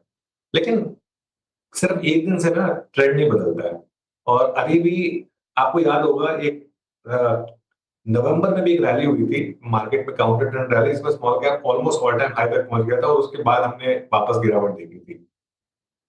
तो एनीवे जो भी रैली होंगी वो एक अपॉर्चुनिटी होंगी थोड़े से अभी भी जो मैं कहूंगा कि थोड़े से खराब क्वालिटी के स्टॉक्स हैं, फैंसी स्टॉक्स हैं, उनसे बाहर निकलने के लिए। हाँ, 3-4 दिन अगर लगातार ऐसे दिख गए जिससे मार्केट में पॉजिटिव हो और इस तरीके से रहेगा तो फिर कॉन्फिडेंस वापस चेंज होगा, सेंटिमेंट वापस बदलेगा, लेकिन अभी तो मुझे लग रहा है कि थोड़ा टाइम लगेगा।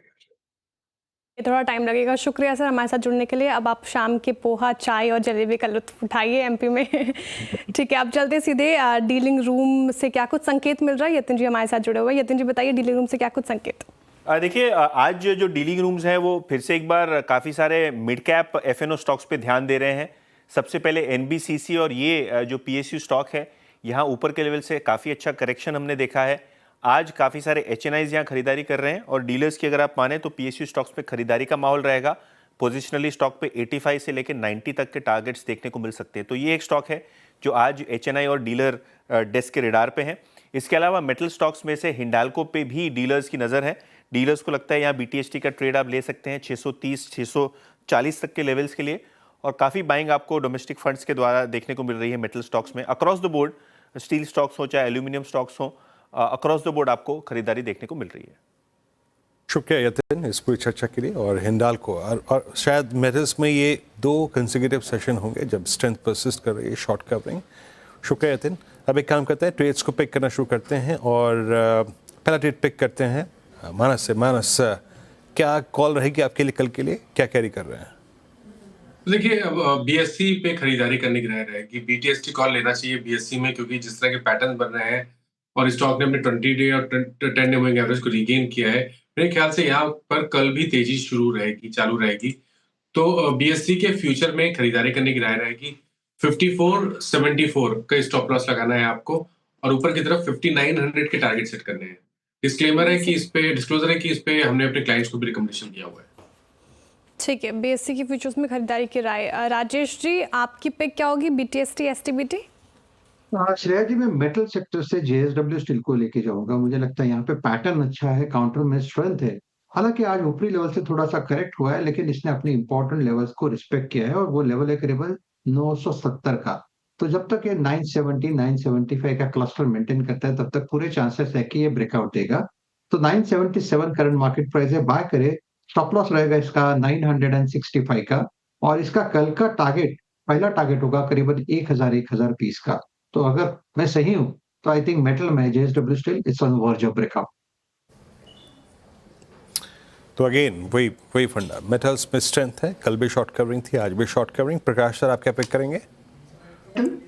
मेटल में जिंदल स्टील जेएसएल ट्रेड कर रहा है 605 पे, स्टॉप होगा 597, मतलब करीब 7-8 रुपए का हुआ stop. Target 620। Yes, Jindal steel limited JSL. Okay, आज तो प्रकाश सर आपने मेहरबानी कर दी है। नहीं ऐसा मत बोलिए। आज जिंदाल नहीं, आज जिंदल बोला है ना। गजब। वैसे प्रकाश सर कॉन्ग्रेचुलेशंस, 1 मिलियन दोबारा आपने इंस्टाग्राम पर अचीव कर लिया। पोस्ट देख रही थी मैं आपका।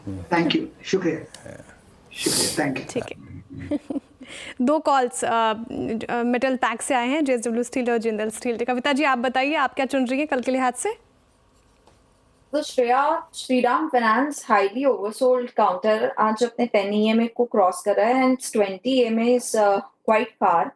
एक अच्छी रिलेटिव स्ट्रेंथ काउंटर ने लिया है। 557 का क्लोजिंग आ रहा है। एस बीटीएसटी मुझे लगता है 570-575 के प्राइस टारगेट आते हुए दिख सकते हैं। 545 का स्टॉप लॉस मेंटेन करना चाहिए। ओके, श्रीराम फाइनेंस 557 पे बाय कॉल। रुचित आपके कैरी करेंगे? जी, एनबीएफसी स्पेस में से ही चोलामंडलम इन्वेस्टमेंट में खरीदारी करने की सलाह रहेगी। सो प्राइमरीली हम देखेंगे तो जो रीसेंट करेक्शन आया है, उसमें निफ्टी फाइनेंशियल सर्विसेज एक ऐसा इंडेक्स रहा है जहाँ पे प्रीवियस स्विंग लोज जो जनवरी के लोज थे, वहां तक नहीं गए। तो प्राइवेट बैंक इंडेक्स और फाइनेंशियल सर्विसेज इंडेक्स, और अब हम देख रहे हैं कि जब भी थोड़ी बहुत भी पॉजिटिव मोमेंटम अगर आ रही है, तो जो आउट परफॉर्मेंस है, जो अपमूव है, वो लीडरशिप फिर से प्राइवेट बैंक्स और एनबीएफसी स्पेस से ही आ रही है। तो इसीलिए हमें लग रहा है कि यही स्पेस है कि जहाँ पे आप आउट परफॉर्मेंस आगे कंटिन्यू होते हुए देख सकते हैं। चोलामंडलम ने रिसेंटली एक कंसोलिडेशन का ब्रेकआउट दिया है। स्टॉक अपने 200 दिन के मूविंग एवरेज के ऊपर कंफर्टेबली ट्रेड कर रहा है। वॉल्यूम्स भी अच्छे हैं प्राइस अप मूव में। तो करंट लेवल्स पे 1350 के नीचे स्टॉप लॉस रख के खरीदारी करने की सलाह रहेगी 1420 के अराउंड के टारगेट्स के लिए। ठीक है, तो फिलहाल ये स्टॉक रुचित जी की तरफ से आते हुए चोला इन्वेस्टमेंट। अब गौरांग जी, आपको कोई स्टॉक और पसंद आ रहा है सीजी पार्क के अलावा जहां पर बेट लग सकती है? शायद जी, हम ऐसे तो छोटी मध्यम अवधि के लिए टिप्पणी करने के लिए सक्षम नहीं है, लेकिन हाँ, अगर लंबी अवधि का नजरिया है तो एक निजी क्षेत्र की बैंक तीसरी तिमाही के बाद काफी नीचे स्तर देखे थे और आज थोड़ा संभलने का प्रयास करा है। एक्सिस बैंक, यहाँ पर खरीदारी की राय है हमारी लंबी अवधि के लिए। ओके, एक्सिस बैंक आपका कन्विक्शन कॉल है। एक्सिस बैंक को एक बार देखते हैं। मीन एक्सिस बैंक ये भी वीक बैंक्स की ट्रेजेक्ट्री में था और पोस्ट अर्निंग्स इसके बाद एक प्लीज़ चार्ट लेके आएंगे इसका, थोड़ा सा पोजिशनल चार्ट। मैं इसका पोजिशनल चार्ट इस वक्त आइडेंटिफाई नहीं कर पा रहा हूँ। एक सेकेंड, अब आ गया मेरे ख्याल से। नहीं, अभी भी नहीं आ पा रहा है, मेरे ख्याल से वक्त लग रहा है लोड होने में। खैर, ये आपके स्क्रीन पे today's chart, today's price performance ये रहा। ये अभी भी साइडवेज है 1 मंथ बेसिस पर आप देखें तो विद पॉजिटिव बायस। आज का एडवांस डिक्लाइन रेशो आपके स्क्रीन पे आएगा, जिसको देख के आपको थोड़ा सा अच्छा लगेगा, फीलिंग अच्छी आएगी, महसूस आप अच्छा करेंगे। It's 125 longs and with 40 short covering. यानी अगर आप लॉन्ग तेज़ी और जहाँ पे मंदी खटी उनके जोड़ को देखें तो 165 अच्छी बात है। मंदी खेली गई 53 में और लगभग 14 में मुनाफा वसूली हुई। स्लाइड को चेंज कीजिए, देखते हैं लॉन्ग कहाँ पे आई। अब देखिए बीएससी चला आज सबसे ऊपर 7% 8% ऊपर है आज, इस पर लॉन्ग बिल्डअप हुआ है। आज HFCL जिसमें कल शॉर्ट था, लॉन्ग बिल्डअप हुआ, तेज़ी खेली गई। यूनियन बैंक में तेज़ी खेली गई, एंजल वन में तेज़ी खेली गई। जोमेटो आज सुबह डिस्कशन में मैंने अपनी चर्चा में शामिल भी किया था, अच्छा लगा था, चार्ट पे अच्छी तेज़ी खेली गई। Manappuram finance, RBL bank, IRFC, NALCO, Godrej properties. अगर मैं मन्नापुरम को छोड़ दूँ तो बाकी सारे में शॉर्ट बिल्डअप था। आज मंदी कटी है, वहाँ पे शॉर्ट कवरिंग हुई। शॉर्ट बिल्डअप में IT में LTI Mindtree, Phoenix Mills, doctor Reddy's, Zydus life और बाटा शामिल थे। और जो इसके अगली स्लाइड आएगी जिसमें लॉन्ग अनवाइंडिंग हुई, उसमें ल्यूपिन, डालमिया भारत, नवीन फ्लोरीन, अदानी एनर्जी सॉल्यूशंस और बजाज फिनसर्व। आज यहाँ पे थोड़ा सा प्राइस डैमेज हुआ। एक बार बजाज फिनसर्व का चार्ट लेके आइएगा। बजाज फिनसर्व को देखते हैं, थोड़ा सा मोमेंटम जो है ना वो आज थोड़ा सा मोमेंटम कोलैप्स हुआ। बट मैं चार्ट को देखता हूँ तो शायद एक फीलिंग ये आ रही है मानस कि वो रिक्वायर्ड था, क्योंकि स्टॉक पिछले 5 दिन में ओवर हीटेड था। एक कूलिंग ऑफ की ज़रूरत थी, थोड़ा सा कूलिंग ऑफ होने के बाद शायद फिर अपनी स्ट्रेंथ को रिज्यूम करे। आप उन लोगों के लिए क्या व्यू देंगे जो इस वक्त इसको लॉन्ग को होल्ड कर रहे हैं? तो देखिए, लॉन्ग को होल्ड करना चाहिए और स्पेशली जब तक 20 डे मूविंग एवरेज के ऊपर ट्रेड करता रहे, 1800 रुपए के ऊपर ट्रेड करता रहे, तब तक आप लॉन्ग पोजीशन में बने रह सकते हैं। क्योंकि जिस तरह के चार्ट्स मीडियम, वीकली और मंथली बन रहे हैं, उसको देख के लग रहा है कि शायद जो नेक्स्ट टारगेट होगा वो 1950 का होगा। हालांकि उससे पहले करेक्शन देखने को मिल सकता है, 10 डे मूविंग एवरेज को स्टॉक टेस्ट कर सकता है, लेकिन इस करेक्शन में भी खरीदारी करने की राय रहेगी। 1800 रुपए के नीचे आपको स्टॉप लॉस लगाना है। ठीक है, इस करेक्शन में खरीदारी करने की राय होल्ड लॉन्ग बजाज फिनसर्व पे ये फिलहाल रणनीति आती हुई मानस जी की तरफ से। एक और स्टॉक रखिए आयशर मोटर्स। देखिए Nifty auto in fact in green आया है और आयशर मोटर्स डे हाई के आसपास बिल्कुल यहाँ पे 2% की तेज़ी देखने को मिल रही है आयशर मोटर्स में। इस पे चार्ट्स में क्या समीकरण बनते नजर आ रहे हैं कविता जी? आयशर मोटर्स क्या लग रहा है आपको, स्ट्रेंथ नजर आ रही है? ओवरसोल्ड स्ट्रक्चर और एक शॉर्ट कवरिंग मूव बनता हुआ दिख रहा है। हो सकता है ये अपने फॉलिंग एवरेजेस की तरफ एक एक्सटेंडेड मूव लेता हुआ दिखे। तो जिनकी भी पोजीशनिंग है वो एक स्टॉप लॉस मेंटेन करें। 47.95 के ऊपर जब तक मेंटेन है, पॉसिबल टारगेट है 48.50 तक ये काउंटर मूव करता हुआ दिख सकता है। तो यहाँ पे शॉर्ट कवरिंग देखने को मिल रही है फिलहाल। और यहाँ पे देखिए आप हिंडाल्को डे हाई के आसपास कामकाज करता हुआ, HDFC लाइफ भी आया डे हाई के आसपास, एक्सिस बैंक जो गौरांग जी ने बताया वहाँ पे भी तेज़ी देखने को मिल रही है। इनफैक्ट ICICI बैंक भी अच्छी तेज़ी के साथ कारोबार कर रहा हुआ, क्लोजिंग की तरफ बढ़ता हुआ। SBI लाइफ, HDFC लाइफ, इन सारे स्टॉक्स में तेज़ी है। और एक बार SBI लाइफ देखते हैं। SBI लाइफ का चार्ट देखिए, ये देखिए यहाँ पे लोअर लेवल से अच्छी रिकवरी और डे हाई से थोड़ा नीचे ही है। क्या करना चाहिए SBI लाइफ में राजेश जी? कोई रणनीति बन रही है फिलहाल? देखिए, अगर आप चार्ट देखें तो चार्ट उतना प्रॉमिसिंग नहीं है। इनफैक्ट अगर आप यहाँ पे देखें तो ये रेजिस्टेंस पे खड़ा है। तो शेयर जी मुझे लगता है जब तक ये 1500 का लेवल नहीं खटता, 1480 करंट मार्केट प्राइस है, जब तक ये 1500 का लेवल नहीं खटता तब तक ये ब्रेकआउट नहीं होगा। तो 1500 के ऊपर ही यहाँ पे एग्रेसिव लॉन्ग देंगे, अदरवाइज यहाँ पे होगा कि रेजिस्टेंस पर जाके अटक जाएंगे। तो फिलहाल तो मैं अवॉइड करना चाहूंगा। 1500 के ऊपर आता है तो फिर हम लोग यहाँ पर लॉन्ग की चेष्टा करेंगे, फिलहाल अवॉइड। जी चलिए अब तक काम करता हूँ, फाइनली समअप करता हूँ बाजार को। बाजार की क्लोजिंग निफ्टी पर ठीक ठाक है, उतनी प्रॉमिसिंग नहीं है। 19 अंक नीचे, सफ़र हम नीचे का भी, सफ़र हम ऊपर का भी तय करके आए, बट कल और परसों की तुलना में 20 पॉइंट नीचे है। निफ्टी बैंक का क्लोज बेहतर है, HDFC बैंक और कोटक की लीडरशिप में ये क्लोज बेहतर है, 10-20 के शॉर्ट टर्म एवरेजेस के ऊपर है। लेकिन दिक्कत जो निफ्टी और निफ्टी बैंक की प्राइस परफॉर्मेंस के बीच में है वो है, एक तो फार्मा खबर का इम्पैक्ट, दूसरा IT जो कि 200 डे एक्सपोनेंशियल एवरेज पे बंद हो रहा है, ऑलमोस्ट उस जोन में, ये रिस्क है। और तीसरी चीज़ आपने शायद हमने बात भी नहीं की इस कार्यक्रम में बहुत, निफ्टी FMCG। ओहो, एक पोस्ट बजट एक फीलिंग आ रही थी कि शायद ये बड़ा टैक्स कट, टैक्स राहत शायद एक जो कंजम्पशन को पुश देगा वो निफ्टी IT को ड्राइव करेगा ना, वो फीलिंग बिल्कुल सही साबित नहीं हुई। स्टॉक्स क्रैक हो रहे हैं। निफ्टी FMCG का ये क्लोज जो आ रहा है, अब यकीन मानिए मई 2024 के बाद, मई 2024 से क्या याद आता है आपको? जून में जब चुनाव के नतीजे आए थे, बीजेपी को क्लियर मैंडेट नहीं मिला था, उसके बाद FMC स्टॉक्स में एक वन वे मूव था, बट हमने अब उस लो को तोड़ दिया। Look at HUL, Hindustan Unilever आज डे लो पर, और आज मई 2024 के बाद ये भी लोवेस्ट क्लस्टर पे है। रुचित आपकी राय? आई मीन 2250 आपको लग रहा है कि ये 2200 की ट्रैजेक्टरी खुल गई? अच्छा रुचित है नहीं अभी, आपकी राय क्या होगी Rajesh ji? I mean disasters closing है या आज HUL की क्लोजिंग अच्छी नहीं है, ब्रिटानिया भी घूम गया, तो कहीं ना कहीं लगता है ये जो मंदी है ये कंटिन्यूएशन में रहेगी। तो रही बात लेवल्स की, तो मुझे लगता है वीरेंद्र जी अगर आप देखें तो इसका एक सपोर्ट बनता है करीबन 2235, 2230, 2235, मोटा मोटी 2200 पकड़ के चलिए। लगता है ये 2200 का लेवल अगर टूटता है तो फिर यहाँ पे बड़ी मंदी होगी, प्रोबेबली इन दैट केस 2120, 2100 का टारगेट अनफोल्ड होगा। जो ट्रेंड है वो वीकनेस का ही है, तो यहाँ पे अगर किसी की मंदी खड़ी है तो स्टॉप लॉस होगा आज का हाई, यानी 2290 का स्टॉप लॉस रखे और इस मंदी को कंटिन्यू करे।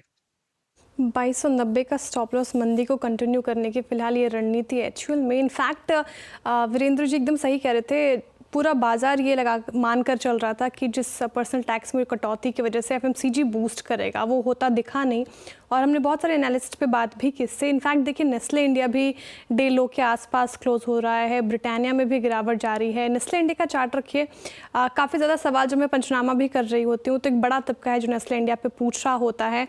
इस पर भी एक राय लेते हैं। गाबा सर, नेस्ले इंडिया आप अक्सर जुड़ते हैं पंचनामा में, नेस्ले इंडिया मैंने शायद कल भी पूछा था आपसे, क्या फिलहाल यहाँ पे राय बनती नजर आ रही है नेस्ले इंडिया में? बेसिकली चार्ट स्ट्रक्चर तो वीक है, लेकिन यहाँ पर बेस बन रहा है इसी जोन पर, 2200 पर ट्रेड कर रहा है अब 2100, ये स्ट्रॉन्ग सपोर्ट जोन है। अपमूव यहाँ पर मिलते रहते हैं और कभी कभी बहुत अच्छे अपमूव मिलते हैं। मेरे ख्याल से यहाँ पर घबराने की बात नहीं है, किसी के पास है तो होल्ड करना चाहिए, एक अपमूव मिलना चाहिए। 2250 से 2300 वहां तक जा सकता है बिल्कुल। स्टॉप होगा करीब 2175 का नेस्ले इंडिया। तो फिलहाल ये रणनीति नेस्ले इंडिया पे होल्ड कर सकते हैं। और आज मार्केट के पंचनामा में हमारे साथ जुड़ेंगे राजेश सातपुते जी, जो आपके कोई भी सवाल हैं पोर्टफोलियो रिलेटेड या फिर आपके जहन में मार्केट को रिलेटेड कोई भी सवाल है वो एड्रेस करेंगे राजेश जी। तो 335 सभी सोशल मीडिया प्लेटफॉर्म पे CNBC आवाज़ के हमारे साथ जुड़िए, राजेश जी आपके सवाल देने के लिए हाजिर होंगे। और अब मार्केट क्लोजिंग की तरफ बढ़ते हैं। देखिए निफ्टी 14 अंकों की गिरावट के साथ क्लोज होने के कगार पर है। बैंक निफ्टी में देखिए 400 अंकों से ज़्यादा की गिरावट। वीरेंद्र जी, बैंक निफ्टी जहां अच्छा परफॉर्म करता हुआ आज के सेशन में उसने दिखाया, वही निफ्टी से थोड़ी निराशा हाथ लगी जाते जाते, है ना? बिल्कुल डिफरेंशियल, जैसे कि शेयर मैं आपको कह रहा था कि वो था निफ्टी आईटी की, फार्मा की और एफएमसीजी की प्राइस परफॉर्मेंस। वो निफ्टी से जो एक स्ट्रॉन्ग जोन में जाने का उसका हक था ना, वो छीन लिया इसने। तो आपकी स्क्रीन पे क्लियरली विजिबल है। और बैंक्स में कोटक और एचडीएफसी बैंक ने लीड लिया। निफ्टी बैंक आपकी स्क्रीन पे 49,533, निफ्टी 22,923। एडवांस डिक्लाइन रेशो आज बेहद शानदार था, बट जो क्रिटिकल स्टॉक्स थे क्योंकि बैकफुट पे आए तो उनका इम्पैक्ट पड़ा। 2030 एडवांसेस 631 डिक्लाइन। मिड कैप्स में हालांकि ब्रेथ देखिए ना आप, ब्रेथ बेहद शानदार थी क्योंकि मिड कैप आज पूरा रंग दिखा रहे थे 1.5% ऊपर, बट आईटी प्रॉब्लम, ये एफएमसीजी प्रॉब्लम, ये हीट मैप आपकी स्क्रीन पे आएगा। बीएल हिंडाल्को में देखिए मेटल्स में 2 दिन से अच्छी शॉर्ट कवरिंग थी। बाकी आयशर, एक्सिस बैंक और एलएनटी में आज स्ट्रॉन्ग पुल बैक था, एटलीस्ट एक पुल बैक तो आया कैपिटल गुड्स में। आईसीआईसीआई बैंक मेरे ख्याल से आज सबसे वीक स्ट्रक्चर था, बिलो एवरेजेस था आईसीआईसीआई बैंक प्लेस्ड, बट इसने ड्यूरिंग द डे एक टर्न लिया सुबह मेरे ख्याल से 9:30 बजे के आसपास। ICICI bank, Kotak bank, IndusInd bank और इनफैक्ट अगर मैं एचडीएफसी बैंक को देखूं जो करीब करीब फ्लैट बंद हो रहा है, लेकिन आपको ये तवज्जो इस बात को देनी होगी कि एचडीएफसी बैंक पिछले 2 दिन में निफ्टी बैंक को सिंक होने से बचा रहा था। तो बैंक्स ने अपनी भूमिका बेहद शानदार तरीके से निभाई, but problem is Nifty IT. Look at TCS, Infosys, HUL, doctor Reddy's, भारतीय एयरटेल पे इम्पैक्ट काफ़ी गंभीर पड़ा कल की डील का। बाकी सन फार्मा, एमएनएम पे टेस्ला के नए शोरूम्स की ओपनिंग की खबर ने इम्पैक्ट डाला। सिप्ला, ब्रिटानिया, आज फिनसर्व का मैं इसे कोलैप्स नहीं कहूँगा, just it's a pause. Up trend में कोई दिन एक पॉज का होता है, वो विजिबल था। Tech Mahindra, I mean the strongest structure in Nifty IT, आज थोड़ा सा कोलैप्स। आपकी स्क्रीन पे मार्केट शट, निफ्टी का फेयर लगाऊंगा, इतना शानदार क्लोज नहीं है। आईटी, एफएमसीजी और फार्मा, निफ्टी की खुशी थोड़ी सी लूट कर ले गए, वो खुशी मनाता रहा निफ्टी बैंक। पर अच्छी बात यह है कि ब्रेथ बेहद शानदार थी, मिड कैप स्मॉल कैप आज अच्छा कर रहे थे। इन्हीं उम्मीदों के साथ कि गुरुवार को भी ये सफ़र हरे रंग का कल भी जारी रहे। मुलाकात आपसे कल होगी। बहरहाल अगर आपका कोई प्रश्न है आज की इस तेज़ी पर, रेस्ट्रिक्टेड गेंस पे, रेस्ट्रिक्टेड लॉसेस पे, मतलब कहीं तेज़ी कहीं मंदी पर, तो ज़रूर पूछिए। मार्केट का पंचनामा आज विशेषज्ञ होंगे हमारे साथ, राजेश सतपुते। एक छोटे से अंतराल के बाद CNBC आवाज़ के सभी सोशल मीडिया प्लेटफॉर्म्स पे कल आपसे फिर मुलाकात होगी इस पूरे पैनल की मॉर्निंग कॉल में, उसके बाद मुनाफे की तैयारी में। तब तक के लिए नमस्कार।